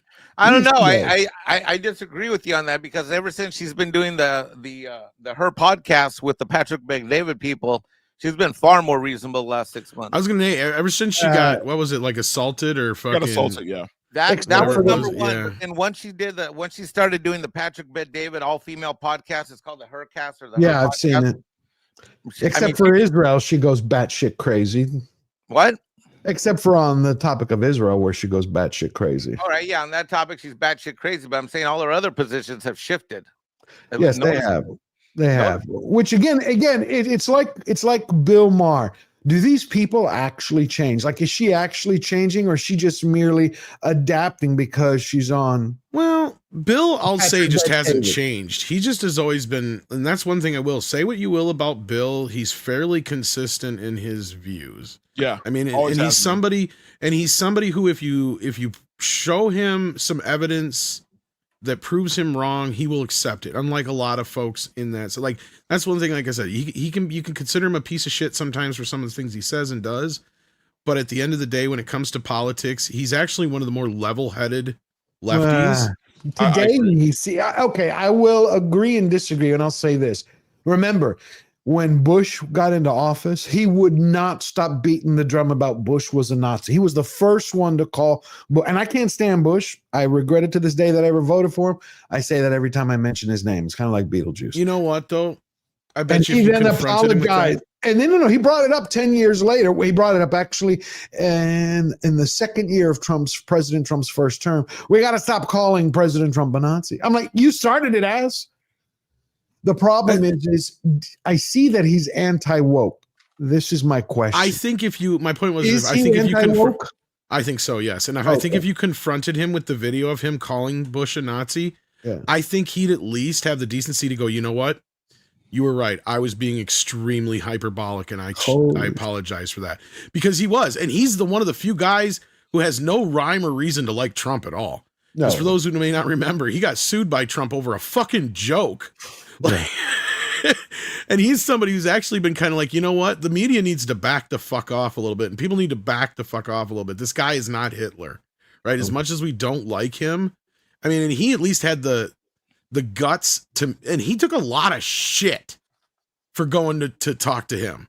I don't know if people realize how much. Yeah, he did. Yeah. He did, and he explained a lot. Hold on one second. Yeah, Hold sorry, on. I'm not trying to sit here and stick up for Bill Maher, but I mean, you're not. You're sharing it's your those kind of opinion. things we need to encourage, though, is where people who are willing, regardless of what side of the aisle they're on, willing to have a conversation, because that's what this whole thing with Charlie Kirk is a problem, right? It's like, I thought we were past a lot of this assassination bullshit. I thought that was stuff for like third world countries and crap. You know, I thought we, up until Trump this last year with all that stuff, I thought, okay, you know, we're past a lot of this political violence bullshit. Oh no, this is back with a vengeance. And that's why I said, I compare this to like Malcolm X or Martin Luther King, and how that's how this is going to pop off eventually. I just wonder if the conservatives have the balls to do it or not. Because as much as they do have balls, I just don't know if they're going to make any change, because I don't know how many of them want to disrupt the status quo. They don't want to remember. Come on, look at them. The right now, the Republicans who are in charge of both the House and the Senate have the Defense Authorization Act, which has to be passed by Thanksgiving. That's what they wanted. And they put 2 poison pills in it, which I mentioned Sunday. 2. One of them is to tie President Trump's hands so he cannot end the war in Ukraine, and he cannot stop sharing intelligence with Ukraine. The United States military, NSA, CIA cannot stop sharing it. Plus, they want to tie his hands from using. Why are we sharing intelligence with them anyway? They're not supposed to. Trump wanted to stop it from the moment because they want to. Okay, Ukraine could not fight a war on its own. That's the reality. It would be over. Trump has wanted to end this since day one when he was office.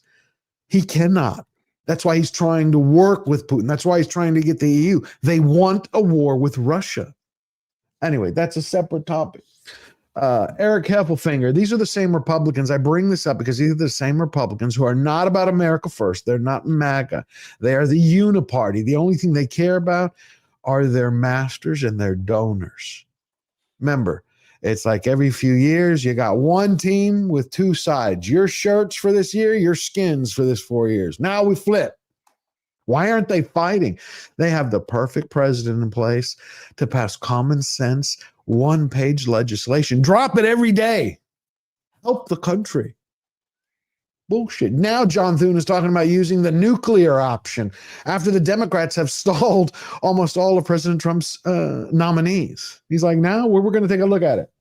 Anyway, Eric Heffelfinger for $10. I don't wear hats. I find them uncomfortable, but I think I'm going to get a new Trump hat and start. I want to get the black one. That's what I want to get. I want to get the black one. Now, the red one, always, it makes me look crooked. Thank you, Eric. Flying blind on a rocket cycle for $5. Hi, all. Well, I admit I didn't know much about Charlie Kirk. This is disgusting. Prayers for Charlie's family. Hope they catch the perp. Me too. I pray for him. God bless him. God bless his family. JPS, remember 4 months. R.I.P. Kirk. I can think of no more words than that. You know, that's exactly how I felt the very first moment that I saw it. I called Dante up. I think it's like, did you see the news? I called my mom up. It was just a stunning moment. Stunning, like in it took your breath away, and then you got filled with anger. Whiskey Mindset for $5. We've been in a cold civil war for the past decade with the left. I fear this will escalate things. But I agree with you, but I think it's going to go from cold to hot, but not in the way that they think. I think this is going to give President Trump the ability and the backing from the citizens of the United States, from America, to go crush all the crime. And at the same time, force Democrats to stand up and defend that they want criminals. And I think that is going to help lead to the final nail. What are you talking about? They're already standing up and doing that. What are you talking about? Yes, they are, but they're going to do it more. You know that. Not everybody pays attention to every news cycle. That's the problem. So it takes multiple times for it to happen till it can saturate out everywhere. Until you start hearing it from 80-year-old grandmothers and 65-year-old moms and 50-year-old wives, it's a few people. I don't think it has impacted everyone throughout the country. I don't think they all realize what's happening. I don't. I could be wrong. John Maynard for $5, a UVU student, had posted on Twitter stating that they were hoping for what has happened. The they, them already privated their Twitter page. Of course they did, because they don't have the courage of their convictions. Oh, shit. I just realized as the producer emeritus of your show, there's something you forgot to do at the beginning of the show. Okay. What was it? To do our land acknowledgement. It's important. Yeah, our land acknowledgement. For which one? For which tribe? God, I don't know. We'll do it for my tribe. The Kickapoo. The Kickapoo Home Depots. Yeah. Whiskey Mindset for $5. We've been in a, yep, we got that one. We got John Maynard. Okay. John Maynard for another $5. Breaking. The assassin looks to have been a sniper. Seriously? I haven't seen I it. wouldn't be surprised with how precise that shot was. I mean, look, I do a lot of shooting. That guy, the way his neck was hit, like he got hit with either a 5.56 or a 6.56 Creedmoor from range. The way the impact of that bullet and that instantaneous like in the blood that wasn't a 9mm. You know, that here's was a funny shot. Yeah. Here's a shocking story. Here are shocking little fact: a 9mm, a handgun round or a pistol carbine round, as it's also known in the rifle version, a 9mm. Do you know what is the percentage of people that survive being shot by a 9mm if they're within a reasonable distance of a medical facility? 93%. Yeah, makes sense. And that's two shots. Like, you know, so one shot is they have a 3% fatality rate. Two shots is 7. So that means that the way he was hit and the way it like that explosive, you know, the way that just, you know, the tissue hit, it was a 6.56. Yeah, it didn't look like it. Yeah, it didn't look like a 308 because whenever I go hunting, I always go for a 308, or if I'm going for elk, it's a little bit bigger, I would use a 300 Win Mag. And that definitely wasn't a 300 or a 308. If you had a 308, it would have been. Yeah, it wouldn't. Yeah, it would not be, especially if it was a frangible tip. So where did you hear that, John? Because I've been looking for it. The assassin looks to have been a sniper. I can't find that. We also have Jeremiah Embre, member for 12 months. He's in the bosom of Jesus now, resting in heaven. He is. His family is suffering, but he is. Thank you for that. Thank you for that, my friend. Can you find that anywhere, Tom or Verbal? Do you see that anywhere? No, but I keep seeing more news that the guy they arrested they think is not the actual shooter. No. Yeah, I don't think so. You think maybe he was what? I think what I said in the beginning was true. I think he was just a nut bar who happened to be in the right place at the wrong time. Yep. And he just decided to take credit for it at that moment just so he could get his 5 minutes of fame. And yeah, because I'm willing to bet that whoever did this, they were undercover, they did their thing, and they fucking took off. I hope they got caught on some sort of video or some sort of, you know, manifest comes out about this person, whoever they are. But it looked like it was whoever did it knew exactly what they were doing. Right? Like, I mean, a lot of what Mikey said before to me just came off like Charlie Brown's teacher because I'm not a gun guy. Right. But I've seen enough, you know, dead deer and stuff in Wisconsin, and I know enough hunting people that was, they hit their target. That was exactly where they meant to hit. Well, it wasn't like just an accidental good shot. No. If you in get fact, my they drift. waited for him to settle. Exactly. Settle back. So that means whoever was taking that shot had him on site, and when he moved forward, they waited for him to settle back, and that's when the shot, and that's when they and that's when they took the shot. Well, here's a video someone recorded of someone on the roof that just was released. Oh, if there was somebody on the roof, then there was no way it was that guy they arrested. You think he'd already be in place? You see the guy there on the roof? That's probably who it is then, right there. And that is domestic terrorism. Ran from over. Where's my finger? From over there. And they saw him run. Yeah, that's probably what happened. Just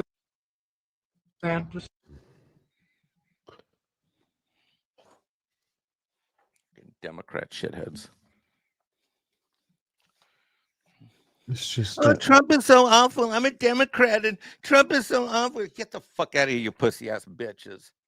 Democrat, liberal, leftist, retard, motherfucker, and all the ones that sympathize. You know who I'm hot on the list on isn't just the retard, leftist, progressive, socialist, commie motherfuckers. You know who else is the so-called classical liberals and the people that still hold on to that shit, like I did for a while.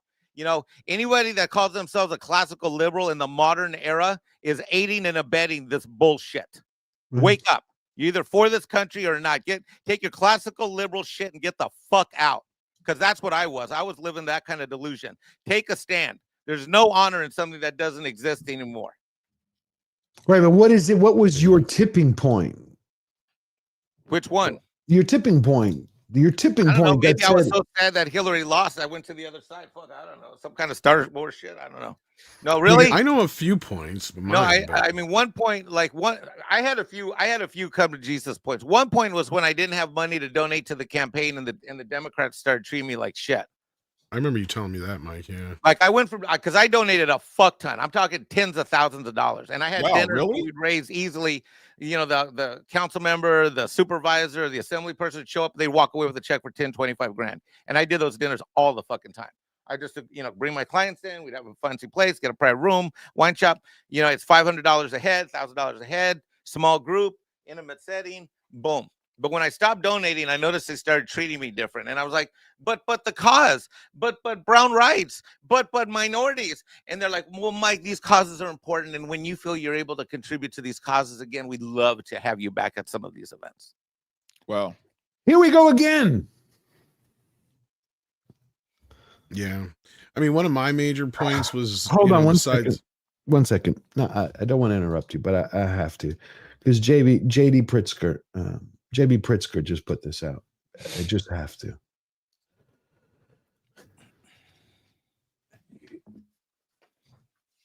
My sympathy to Charlie Kirk's family and to Charlie Kirk, who obviously has, become a target for somebody. I don't know whether it's political violence because I don't know who did it. I know they seem to have somebody in custody. But I will say that political violence, unfortunately, has been ratcheting up in this country. We saw the shootings, the killings in Minnesota. We've seen other political violence occur in other states. And I would just say it's got to stop. And I think there are people who are fomenting it in this country. I think the president's rhetoric often foments it. We've seen the January 6th rioters. So he's linking Kirk's what the fuck did I tell you to Trump and J6. What the fuck did I tell you? Verbal could be my backup on this. I said it right after this shit popped off. I said countdown to when they try to turn it around on the right. And they've been doing that nonstop for the past 2 hours now. Past 2 fucking hours. And it's that kind of shit in the media and the other kind of bullshit that twisted me over to the other side too, because I just could not take this. One shit thing I learned about Democrats is that they have no accountability and nothing but fuck no. They have no God. Don't believe. Speaking of accountability, I have to go, and I really hate to because this is a very big deal and a very historical time. But I do have to run. All right, I'm glad Mike is here though. Thank you, Tom. I'm just here because I'm a pissed off American. Hi, baggage claim. Always so great to see you. If you want, Mike, you could add more than I ever could. So you can if you want. Tell me, and I'll send you the link. Send her the link. If she wants to, she might be busy. We'll send it to you. Want me to do it? Here, I'll do it. Yeah, you could send it to her. Hold on. Look at that. I'm trying to retire from being a producer, but here I am, called back into service. And then here's Nicole Wallace. While you're looking for that, who does she blame all the violence on? The permission structure for violence. You've got polls about political violence. Democrats don't think it's a good idea. Only Republicans, only people inclined to consume conservative media are now, I think, upward of 50% say that if necessary, violence is okay. You've only got the conduct on one of the two sides. Bullshit. Yeah. Bullshit. They have no shame. Bring back shame. Make shame great again. Make guilt great again. We need societal shames where people do not are not able to make such statements without hanging their heads in shame. Low. Honestly, I wish people started acting exactly the way they're accused of being acting all the time, and I wish Trump would start doing exactly what he gets accused of doing. Then they can actually. This reminds me of when I used to argue with my kid. It's like you. I really wish I could be the bad guy you're making me out to be, just so you could live through it for once. Motherfucking Jesus, this is just redonkulous. I hate to have to go right now, but thank you for having me, George. Absolutely. Tell us how you like it later. Thank you, sir. Hopefully I get to think about something funny for a little bit. So yeah. Take care, Brian, guys. Take care. Take care. Brian the Broken, I'm sick of these people too. Mark Daly for $5. Ian Fleming, once is coincidence. Rand Paul twice is happenstance. Steve Scalise 3 times is enemy action. Trump at Butler. Kirk makes 4. Yes, and something else that didn't go widely reported today. They found a handgun. I saw the headline. I'm going to go double check it now. But they found a handgun at Trump's club that somebody brought in, and it somehow got past Secret Service. I'll bring it up in a second. Thank you for that, Mark. And we also have Donna. Oh, how are you doing, Donna? Bless you. Always great to see you here. Sorry under such sad circumstances, but you remember for 20 months, my heart is breaking. I love Charlie Kirk. I understand. My heart and prayers are with him and his family. It's very we've crossed the Rubicon. We have definitely crossed the Rubicon. Where we go from here, thank God we have a strong president, someone who's not going to allow these games to continue. It says suspect is still at large. I mean, yeah, the guy who was taken into custody was not a gunman, so that's confirmed. Charlie Kirk was 31 years old. I thought he was older. Oh, here we go. Obama activist judge who had sued Trump, who previously was sued by Trump's DOJ for blocking deportations, now halts policy mandating biological sex on transgenders people's passports. They just take advantage of every moment they can. Anyway. Wow. Nicole Walsh, AOC, I saw what you just replied there, Dante. Yeah. Another nutcase. I don't want to hear from these people today. Yeah. The only one who said anything coming close to being reasonable, I was surprised, was Chuck Schumer. Really? I said close to human. What did he say? It was pretty much, hold on, I'll get it for you. It was pretty much, sorry, hold on. It didn't go off into political territory. Let me see. No, it's not that account. This account. I gotta go back. Chuck.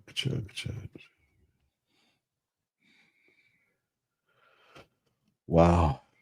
The amount of vitriol, the amount of hate on here. People stop talking. That's when you get violence. It's true. That's why Charlie Kirk continued to talk. He continued to reach out to everyone. Because the moment that you stop, that very second, you give oxygen to the cult. And they just keep programming. Those who are in their mom's basements, those who are lost and broken, those who don't know how to find their way out of darkness, those who are confused, and they take them, they pump their head full of crap, and they tell them, you want to feel special? You're going to join us, and you'll feel special every day. You don't even have to accomplish anything.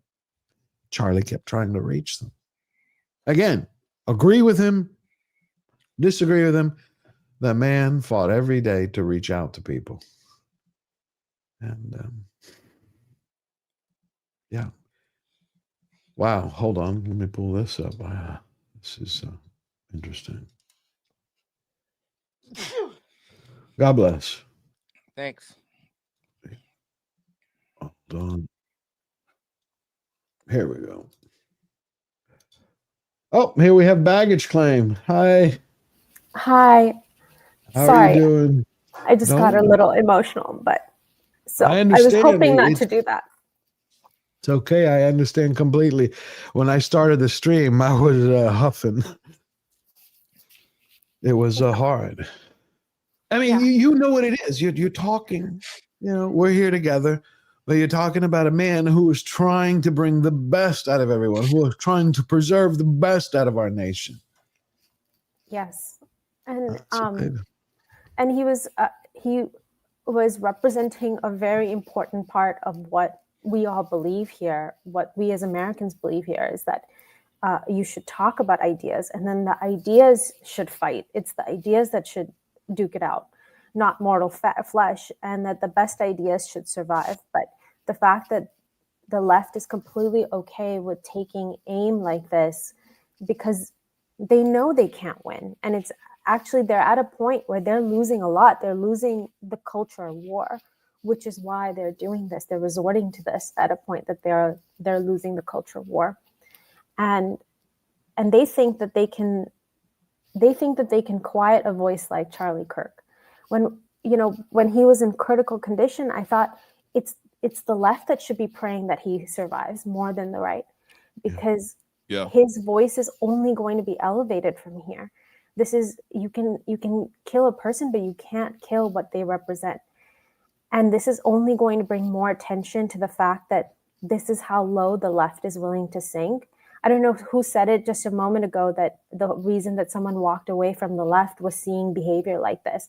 There are people who are lost forever. The ones who are celebrating today, they're lost forever. And their misery is their own creation. They're going to be lost in that. They can't come back from that.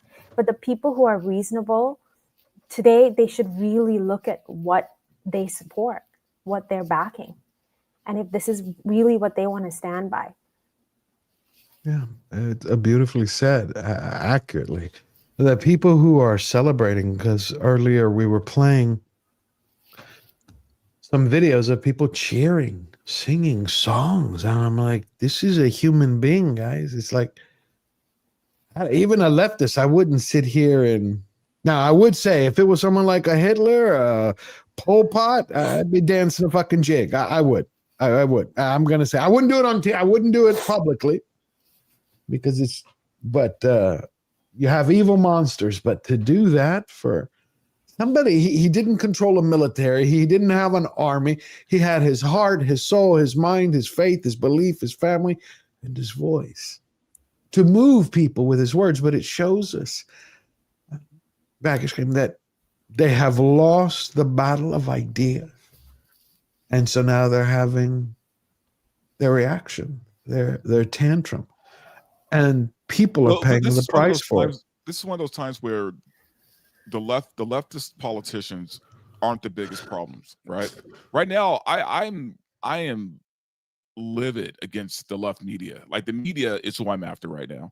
Well, they are the enemy. The politicians are going to try to cover their ass. The media right now as we talk, are fucking lying about what happened and how this happened, right? They're still trying to find a way to blame Trump for Charlie Kirk getting shot, right? Like, it's Trump's fault Charlie Kirk got shot. That is fucking nuts to me. They're never going to look at themselves. They're always going to try to put the blame off of themselves. But I think it's too late, man. And honestly, and George, the reason why I've been so quiet is because I don't want to get your show in trouble. So you say whatever's going to, you say, no. You let loose. I don't care, because this is what we have to do today. We have to take a stand. It happens. You be free. You say whatever you want. All these people in the left media need to be concerned. They need to be concerned. They have proven themselves over and over again. They are the enemy of America. I think they're one of the number one enemies, but they're puppets. That's the only difference. I want who's running them. I want the hand up the butt who's telling them what to say.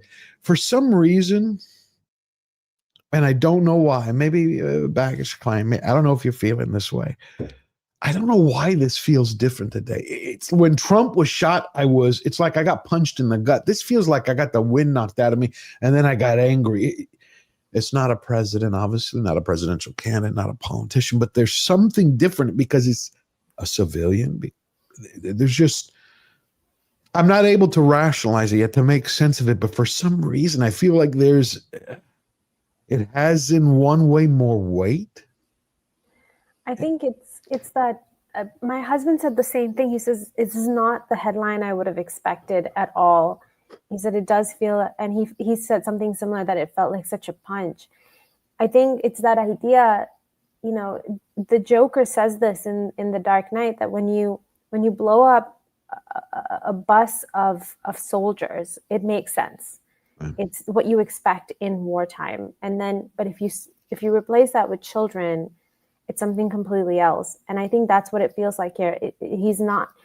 Kirk was not a president. He was a civilian, like you're saying, just someone like any of us who could go and take action like this.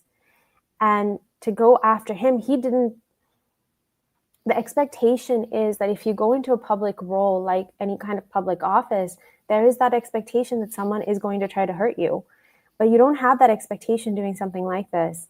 And you know what this is all aimed to do is to make the rest of us afraid to speak. But just like George, you're saying today, you know, there's no holds barred today, is that we just go. Because you can't. You can't. And I was thinking that same thing. You know, you guys know I live in San Francisco. It's very nerve-wracking living in a city where people don't agree with you. So you don't want to put on your political hat because you're afraid that people are going to try to hurt you. They're going to either come out after you physically or prevent you from getting a job, or even get you out of your lease. Whatever, there could be any kind of retaliation, but this is why our side has been so afraid. We've been incognito. We've been in the wings because we're afraid to come out, because that side is willing to make sure that if you don't agree with them, they'll take away your livelihood, they'll take away your home, and they'll even take your life. And that's why it feels like such a punch, is that it's proving that point. It's meant to make the rest of us afraid to come and share our opinions. I agree with you. It's you know me, you know my story, that when I was kidnapped and chained in the basement. We've talked about it before. It's like they want to take all our freedom away in that manner. And you had this guy who stood up. And you don't have to agree with him, but you have to respect a man who puts his life on line and now paid for it. And that's why I say whatever you want, because we have to do the opposite. We must stand, never bend, never bow, not once, because they want you to put your neck down. And the second you do that, you will never be able to lift it up again, because they'll use it like a footrest. But I also think that another reason why this is hitting so hard is because we're not even out of it yet. We're still on the heels of, that poor girl getting killed on the train. I know. And then this happens. You know what I mean? It's like one thing after another, after another, after another. And like we said earlier, there was a school shooting at the same time Charlie Kirk got shot. So there was another school shooting today. But they want us to be quiet. I will say, to honor him and to honor everybody else who's coming forward, we have to keep talking in this life. As producer emeritus, I hereby provide a green card to Dante to go off and say whatever he wants. Go. Go. Charlie Kirk is a martyr. No, look, man. Come on, let's go. Let's go, buddy. Go. I don't want to be hyperbolic, right? And I told you guys, I'm the kind of guy where I see things through to their end, right? Like how does this really end? What is the end game? Because we could talk semantics and all this other shit all we want, right? But where does this all go from this point on, right? From here on, where do we go? War. Does it stop? Does it de-escalate?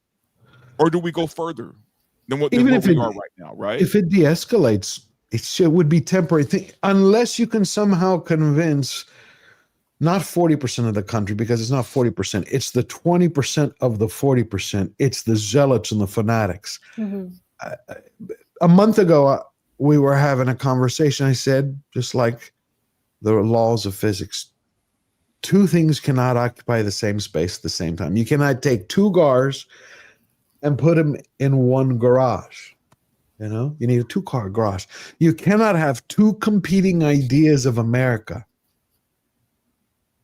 living in America at the same time. You can't. You can't have communists on the left and you have constitutionalists and people who believe in freedom, pluralism, the right for everybody to worship, for every creed, every race and religion to live and let live, follow the law, build families, love our communities. Those two cannot occupy the same space because they're diametrically opposed. One wants to destroy the other. Whether this goes from a cold civil war to a simmering one to a hot one, we have crossed a line.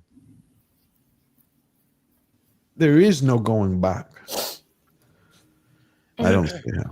And I think, where do we go from here? The big thing is that we can't turn into them. We can't resort to violence. No. And we won't. And the right is not capable of that. The right is not capable of condoning violence, and the right is not capable of rioting in response to deaths like this and issues like this.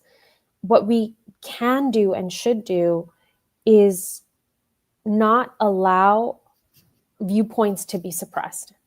And I think that comes down to on those like very micro individual levels. So I'll give you an example. If we're eating dinner in Palo Alto, a couple of days ago, and my father and I are having a conversation, and I start stressing about what the table next door to us thinks about it. And then I curtail my opinion because of that. I think that's what I want out of the situation today. I want to have the confidence and the gumption to say what I think, even if the people around me are completely disagree and will give me bad looks or even whatever, however it might escalate. I still want to be able to stand up for what I believe in and not actually give in to that cowardice, because I do it all the time. And I think, what happened to Charlie today, our founding fathers would welcome him with open arms for what he has done. He stood up for what he believed. That's exactly what the founding fathers believed too, is that death may come for you, but you will not stop defending what you believe in. No, correct. And I agree. I don't know if I have that kind of courage. You do, because you're doing it right now. That's the point. You have it right there. You're doing it. But this is easy, you guys. No, it's not easy. How many people refuse to do it? No, have more faith in that. You have it right now. Do you know how many people are terrified and they put up their avatars? Not everybody who has an avatar is terrified. I'm just saying there are many people who are terrified and they use avatars. You're not. You're like, this is who I am. But this is how we take a step forward. The very fact that you're going, I'm afraid, you owned it. Yet you still continue to talk. Remember, it's not the hero who's unafraid. It's the hero who's terrified and still has the courage to act. People always confuse it. They think like you're not George, all that is true, but I got to throw a big caveat. It's one thing for me to talk a lot. It's one thing for you to be in Texas, and it's another thing for me to talk a lot of shit from South Carolina. Mm-hmm. It's very different to be in San Francisco. Let me finish. As someone from the Bay Area who was raised there, it is very different to be either in LA or the Bay Area or anywhere in California, which is where Banksy and Dante are. And so for all my shit talking, the reality is that I got out, but they're still in.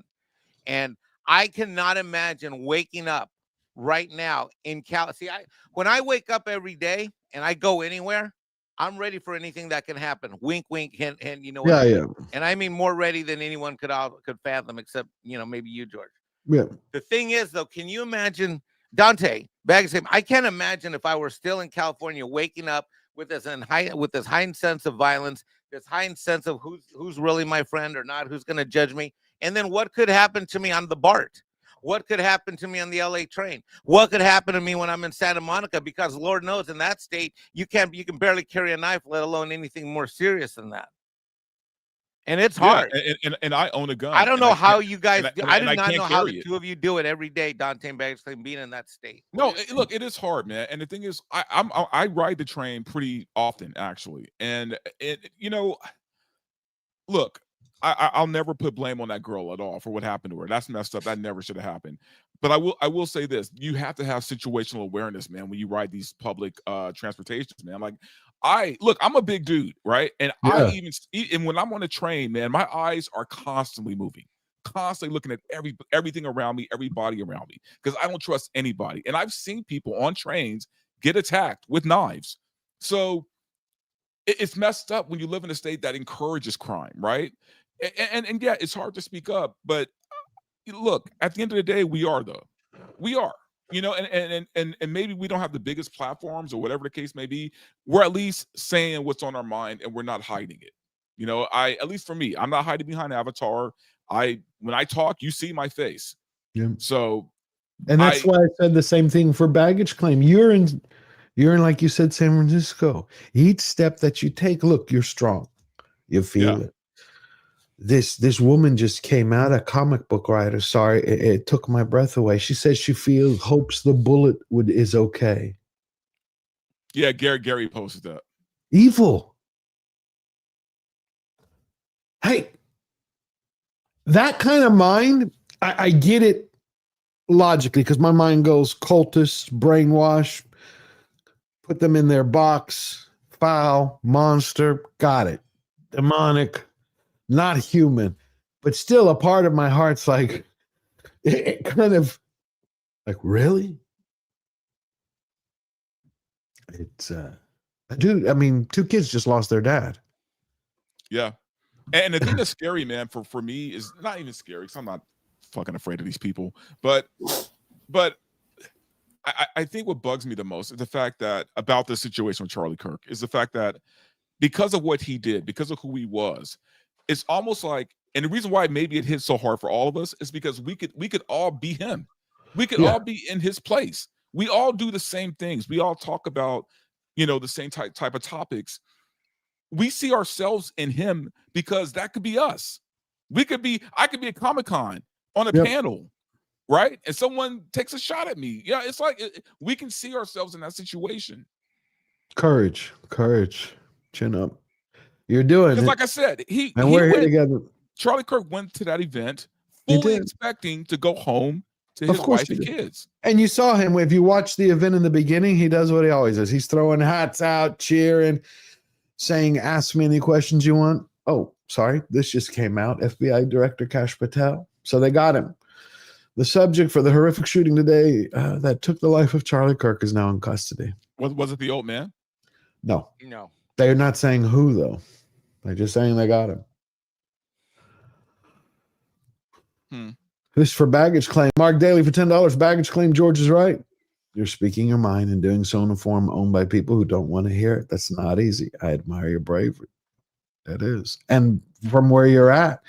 And the thing is every time you speak, that is a ripple of light. It goes out there. I believe that. That is a light that shines out into the darkness. Somebody else takes that and it lights their candle or their flame in their heart and they carry it forward. And then they carry that and pass it on.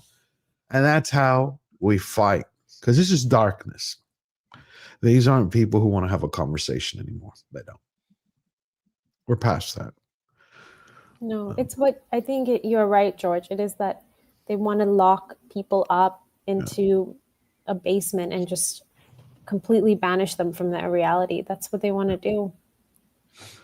But we're going to fight back. There's no other way. This is not acceptable. This isn't the country that my grandparents came to have a future, the country they believed in, the country I was born in, the one I love. That my nephew, he was supposed to go, as I shared 2 weeks ago, because he signed up. He took his oath. He swore for the Marines. He's going to boot training, but they deferred him till the 8th and then the 15th. So he goes on the 15th. He goes to San Diego to start boot camp.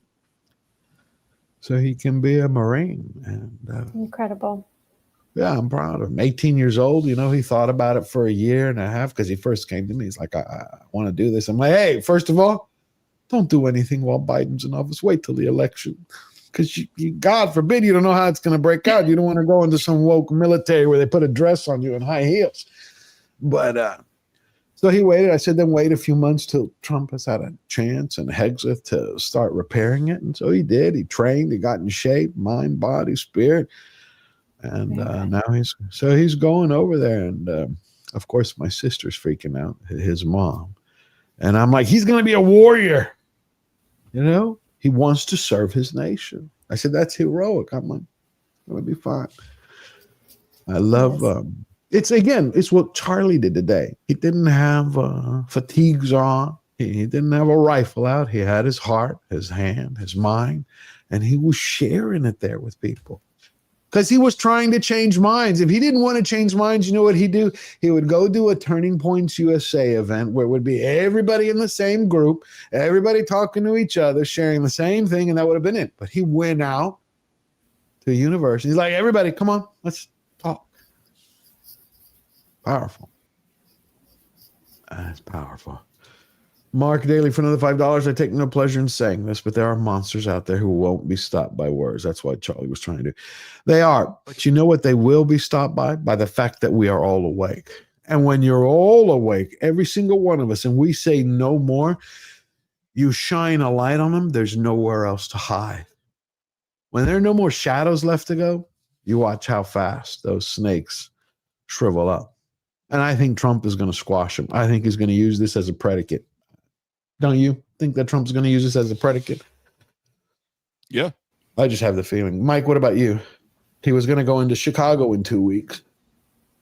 I don't know. I think I don't know. I don't think this is about this.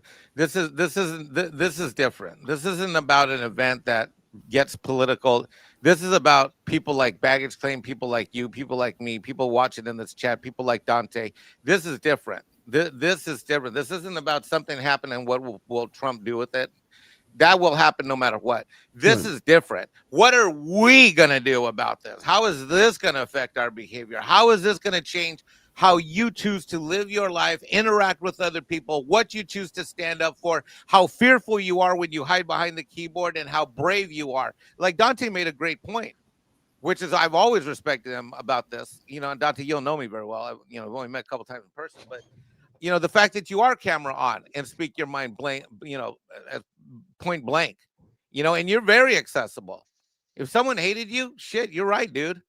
And so this is different. We're no longer spectators in the arena of politics at the Coliseum. We now find ourselves in that Coliseum, and at any given moment, we now know that a lion or tiger may be leashed upon us without chain. And how are we going to be prepared for that or not? I agree. I mean, my thing is, look, man, I'm not even thinking about the left right now. I'm not thinking about the people. I'm not thinking about the politicians. The heads I want are the mainstream media. That's who I want. I think they need to pay. I think the mainstream media needs to suffer. They all need to lose their jobs. They need to lose so much credibility that no one would even dare listen to them anymore.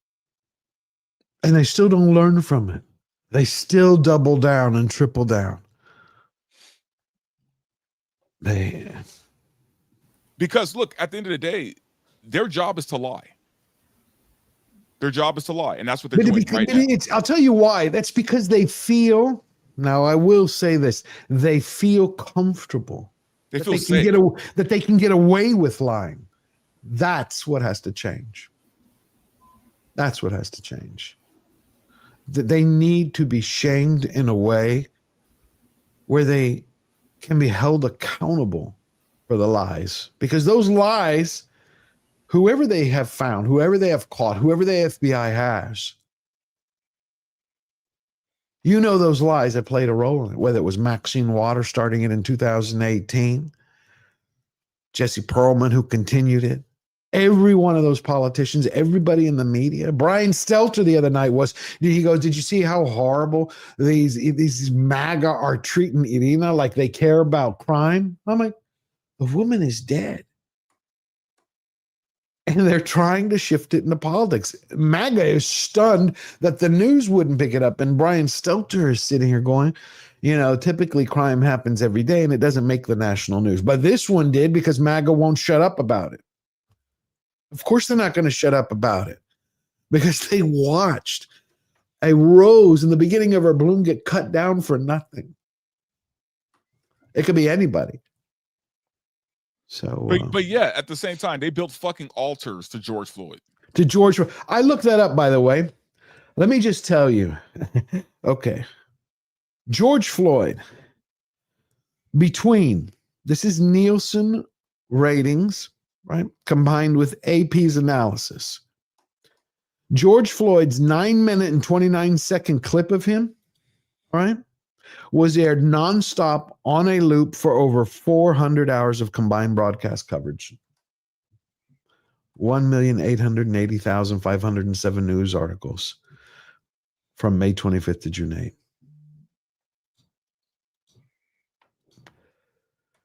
Crazy. Wow. Yeah. It is amazing how much people were willing to make him a martyr despite his behavior, despite his past. And then with this young woman who's literally hasn't done anything wrong, there's just no recognition that she was just cut down, just brutally cut down. Yeah. Where are the defenders of women? Where are the defenders of immigrants? Where are the defenders in any way, or even the three people who are sitting across and just not even reacting? These are all the little things that we've gotten. A lot of people have gotten trained to not even respond when something bad happens because they're afraid for their own safety. Or that case where the man did respond, he choked out someone who was very, I forget who that case was. Oh, the Daniel Petty or there Penny. you go. Penny, yeah. And people have seen that example of someone getting so mistreated through the courts, through the court of public opinion for doing the right thing. He did the right thing. He helped someone. And, just I think maybe it was a month ago or something, in San Francisco at a bus stop, one woman was getting harassed by some homeless man who was clearly under some influence of something. And this really tall, sort of formidable looking man did the right thing. He stood in between her and danger. And the man took his life in under a second. That man was dead. And these are the things that can happen. And so then a lot of men, a lot of people are afraid of stepping up. And so I don't know. I think these are the things that are going to change, is that I think a lot more people are going to start saying that we have to stop allowing people like this to just roam the streets. We have to stop it. I mean, how many offenses had this man committed before he killed this Ukrainian woman? 14. And then the judge who made the ruling hadn't even gone through law school, hadn't even passed the bar. Nope. Magistrate. It's like a circus. It's like a complete circus. Yeah. It actually kind of gets worse. There are allegations which they're waiting to be confirmed that the magistrate who made basically a pinky promise with the murderer, like, you promise you're going to return to court, right? Okay, wink, wink. Wow. Also is supposed to run a mental health institution where she kind of shuffles people through. It's like, oh, I'm going to send you to community service plus 6 months. Then the state has to pay for it. It's insanity. But there was this I found. You were talking about how we always talk about how nobody stands up for each other. And I think that's one of the biggest problems. When people start seeing us stand up, the monsters will start backing down because they know nobody's there. Well, this husband and wife ran this test where she was making signals. They kept repeating this. They would walk in a park or on an avenue on Main Street, and she would make signals to people around her with her hands, like the guy who has her has kidnapped her or threatening her. And no one was responding to it. Finally, one guy does in the end, after 50 people. And he tried to beat up her husband. They're like, hey, we're just filming this for a test. But it took 50. Yeah. So you feel a difference there, Dante, in the air? How things have changed ever since? Well, look, man, I think this has been building. So I don't know if I feel a change in the air. I just think now we're at a crossroads, right? We can only go one or two ways. Either this is going to de-escalate or it's going to boil over, right? From this point on. And honestly, I have no idea which way it's going to go. Here's the thing. I can't see it dying down. So My prediction is it's going to boil over, and it's going to be bad. I think the next thing, the next event, the next whatever is going to be bad. Well, I can start seeing murals are going to start popping up because you had the CEO of intercom.com and Elon Musk are putting up money for Irina. So I'm sure people are going to start putting up for. You know, I put up a post yesterday. I feel like I need to say this. Yeah, because this post has kind of been on my mind all day, especially after Charlie Kirk, man. I put up a post yesterday, and I want to be clear about some things, guys, because I don't want you guys to take it the crazy wrong way. I was feeling kind of, I was feeling pretty heated about what happened to Irina. Yeah. I was feeling just pissed about the whole situation. I'm pissed how crime has just been rampant. I'm pissed that Democrats seem to just, and maybe because I live in LA, I'm hypersensitive to the fact that crime is just fucking at its peak, and these politicians are allowing it to happen. So in my emotions, I put up a post yesterday where it was just an image of the Punisher logo, and it said, maybe now it's time, right? I'm not encouraging anybody to go out and do violence, okay? I that was an emotional post. I'm not saying, we need to, start, we don't need vigilantes out there right now. So I want to put that out there and say, don't just take the post with a grain of salt. Okay. We don't need people in masks. We don't need people with logos running around, doing stuff that the cops should probably be doing themselves, but who knows what the fuck they're doing. But I'm not encouraging violence. Don't take that post too serious. No, I saw that. I feel like now especially I have to de-escalate that. So well, I don't know. I saw that and I was inspired when you did that. A lot of people were, and that's kind of why I'm bringing this up now, because I was inspired, and I think in the right way. And let me explain. Because when I saw you do that, I was on my phone and I looked at it, and I just stared at it. And I know you. You are anyone that, if you look, you get the vibe online, but I met you in person. You are an intelligent, caring, thoughtful, sensitive man, but a strong man. That is the vibe I've gone with you when I've been with you in LA. And I saw that, and I just stared at my phone when you did it. And I get what you're saying. You're right. We don't need a bunch of vigilantes running around shooting people. But I'll tell you what it did do. What we do need is we need some guys, like Baggage Claim was saying, that are prepared to defend in any situation. Now, I'm not the biggest and most muscular guy, but I'm not, what's the word I want to use? I'm dangerous, and I can be if need be. And, when you see something like that happen on a train, I know I would not have stood by. I know I might have done something that might have landed me in court for a long time, but I also know that I'm always 360, 720 looking around. Had I been on that train, I saw that guy behind her, I probably would have walked up and just stood there. Because sometimes that's all it takes. It's just inserting yourself there for a situation type of thing. And, I think that when I saw your post, it inspired me to be ready for anything that might happen, not to maybe be, wacko and crazy. And I think we need more people like that saying that we all need to be ready. I wanted it to be clear. That's all. I wanted, because I know there were some misconceptions about it and what I was trying to say. And not trying to encourage violence, just, but yeah, maybe it's just time for men to step up.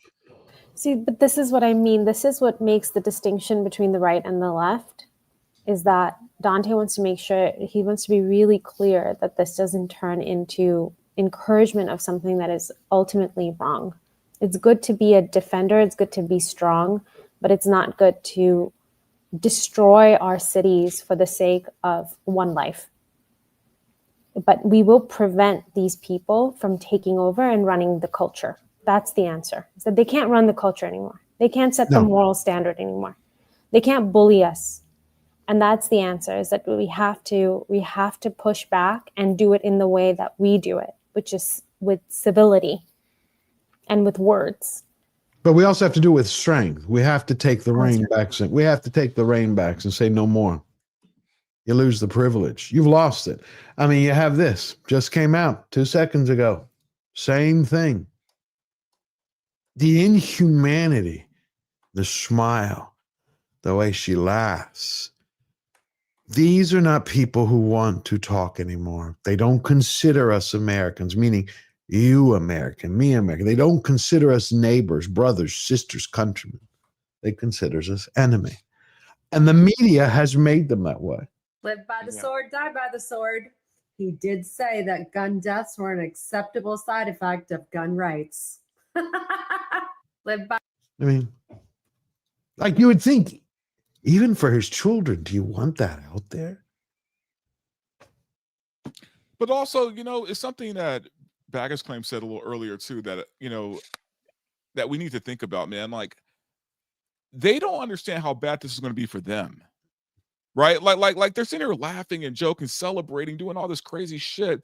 And the worst thing that could have happened was him dying for them. This is not going to end well for them. And when they do shit like this, when they justify what that guy did on the train, when they do shit like this, not only is it making them look bad, in every other way, especially socially, but it's putting them in a bad place where now if things pop off, right now we don't really have we have no excuse now to be polite. We have no excuse to care about their feelings. We have no excuse to give a shit about what happens to them. His death is going to make that's what they don't 1,000. realize is happening right now. I agree. I mean, why do we care about their, like, I'm saying this more to myself, I'm not saying it to you guys, but why do I care about their feelings on this front? No. They're okay with completely getting like rid of a father. I'm trying not to use the word so I don't cause any problems, but like they're okay with the loss of a life of a father of 2 young children. They're okay with that. I don't care what they think anymore. No, I'm done. I'm the same way. They are now going to mint 1 million Charlie Kirks. That's what they don't realize.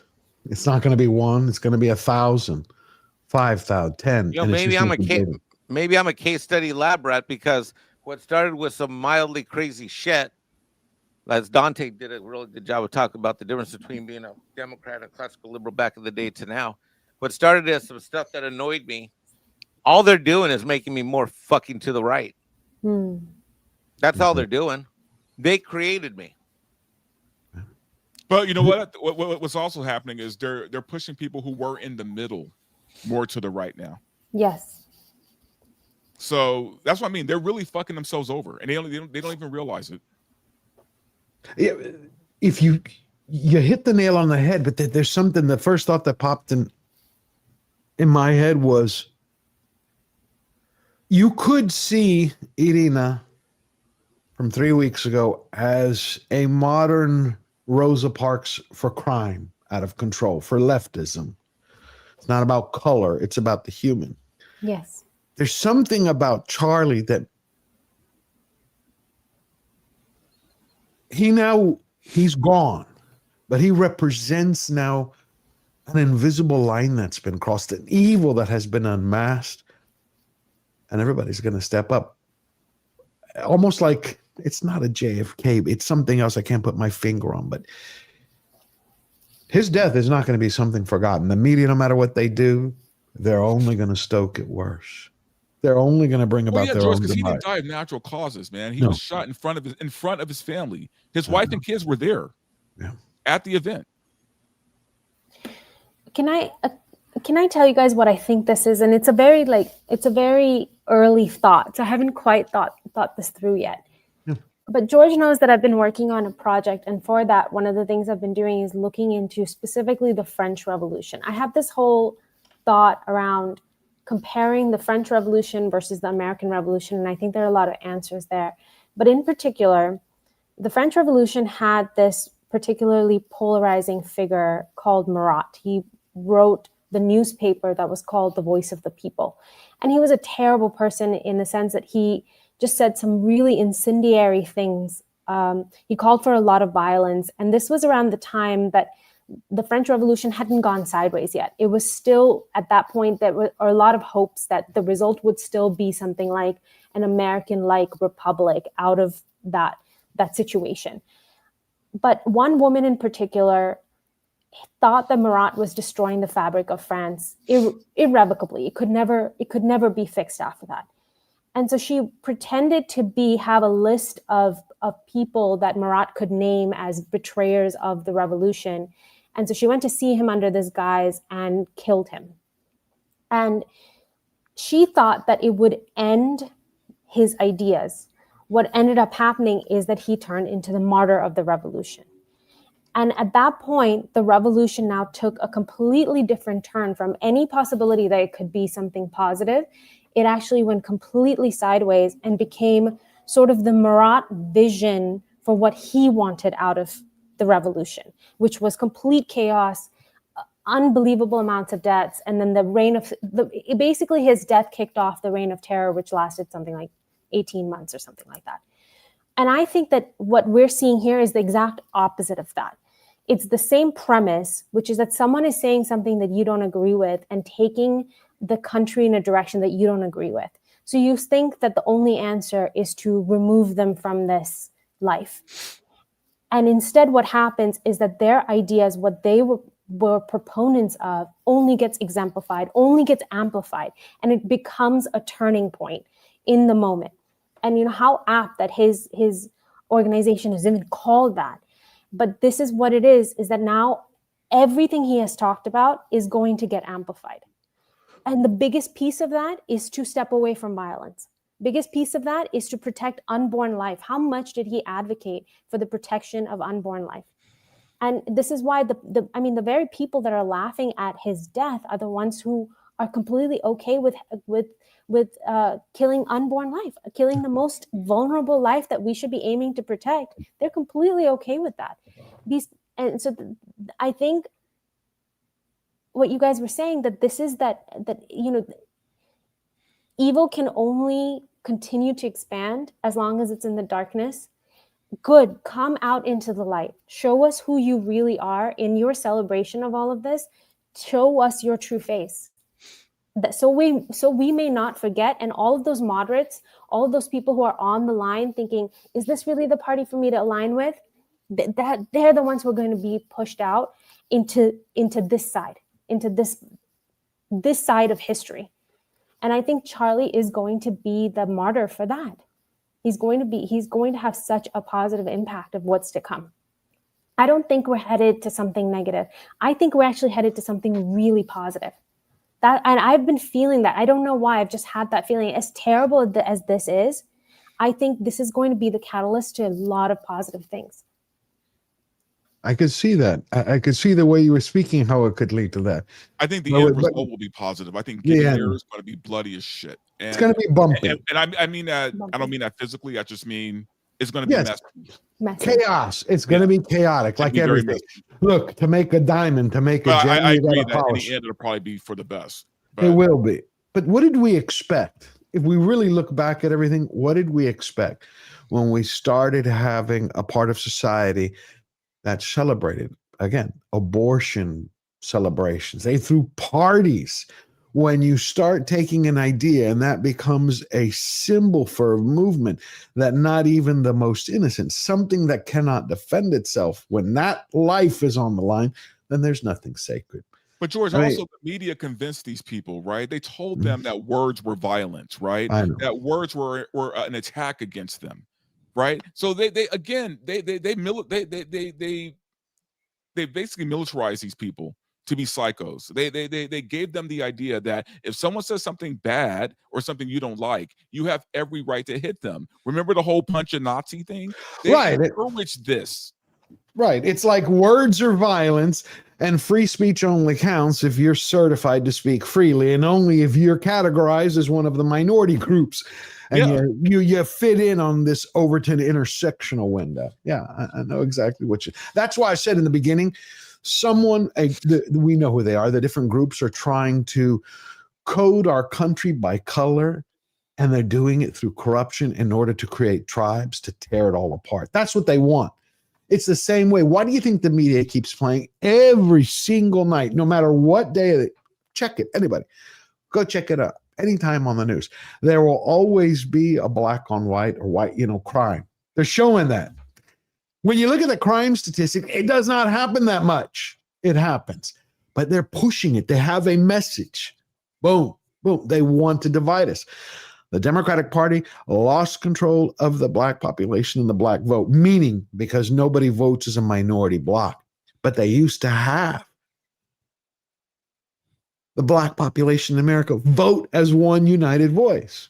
Sharpton, Jackson. And then the black folks got replaced by the gays, and then the gays got Correct. replaced by the immigrants or the illegal By the Hispanics, and then the Hispanics left because they voted overwhelmingly for Trump, and then they're like, okay, we got to have all these people invade because we got to replace everybody because we need slaves. That's what they want. Nothing has changed.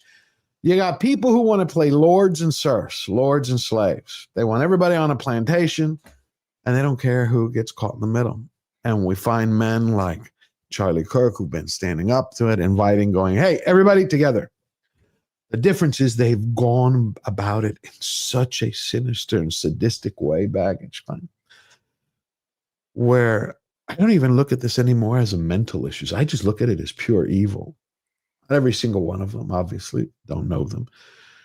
But those again, who are Charles laughing, he died because he was a guy who had opinions, right? Right. And in the moment people start killing people because of their opinions, yeah, we have a problem now. Yeah, absolutely. It's just like the Asian. Remember, what was it a few years ago? Asian hate. Oh, stop the Asian hate. Yeah. They were blaming who was it? They were blaming. I can't remember. Was it the Vietnamese? It was the Vietnamese. They're like, there's this Asian hate. There's this Asian hate, and all of a sudden they disappear. Then we have the trans shooter, and then you had it. The news are like, why are you calling out the trans person? What does that have to do with them? Have you seen the crime that was committed last year by white people? Really, the man. Anyway, it's been a long day. It has been an incredible stream where we've shared everything. We've gone through it. This is our time to fight evil. Charlie Kirk did not go down in vain. I am glad all of you were here. Baggage claim, you made my day come here along with Dante. Thank you. I'm glad you could share all your thoughts here because I think this is how we get through this. And the Mexican Iron Man, the same way. Yeah, it doesn't feel good, man. But at the same time, it felt good to at least vent about it. So yeah. Can I just say thank you for inviting me on? And because I didn't know what to do with myself. I just didn't know. And just to speak to all of you, it has been a comfort. So thank you so much. Absolutely. My thanks to all of you too. I was supposed to do Doomcock stream tonight. That show's canceled. I'd send him a message. I'm like, I can fake it and talk about Alien Earth and Peacemaker. And I said, but my heart's not in it. I'm angry. No. I'm sad. I'm depressed. I'm furious. I'm livid. I'm disappointed. I'm like, I got so many. And so, thank you, Dante. Thanks, Baggage Claim. Thanks, George, for letting me come on impromptu. And absolutely. Yeah, I'm definitely going to, I have another show to do right after this with Nina Infinity, but, it's funny because I had all these things I had to do today, man. And for some reason, I feel like the energy just is out of gone. Yeah, right, bro? It's like gone, huh? It's just sapped right out. Yeah, it's sap right out. That's a good way. Let me read these super chats, then we're out of here to see if we have any questions. Mark Daly for $10. Baggage claim. George is right. You're speaking your mind and doing so in a form owned by people who don't want to hear it. That's not easy. I admire your bravery. Love it. Yeah, I'll read it again. Mark Daly for $5. I take no pleasure in saying this, but there are monsters out there who won't be stopped by words. That's what Charlie was trying to do. He started something, though, with his life that is going to continue past it. That's what he will be remembered for. The Command for $5. Media and these judges that keep letting offenders out over and over. Yeah, you can thank George Soros for that. The Command for another $5. So can we get asylums back yet? Way too many mentally ill out there. They are definitely, brother. Thank you. And then Sindek is here for $2. Things always get worse before they get better. Yep. It's always darkest before the dawn. Thank you for that, brother. I really appreciate it. This was incredible. Hail the great Sindek. Yep. All hail Sindek. Thank you, Verbal. Thank you, Mexican Iron Man. Thank you, everybody in the chat, for all your support, for us being together. We're going to be back this Sunday. I might do another stream tomorrow just because I still want to talk. It's just there's going to be more news, and if I feel moved to do it, because I like to do that when I moved. I don't want to just like get up and just. But thank you, Baggage Claim. Remember, please all be blessed. Take care of yourself. Take care of your family. Be your best self. And remember, we're fighters with one unbreakable rule. We never bow down. We never bend the knee. Do not let them frighten you. Not be afraid. stand up, speak out, and fight the good fight. Love you. Bye-bye.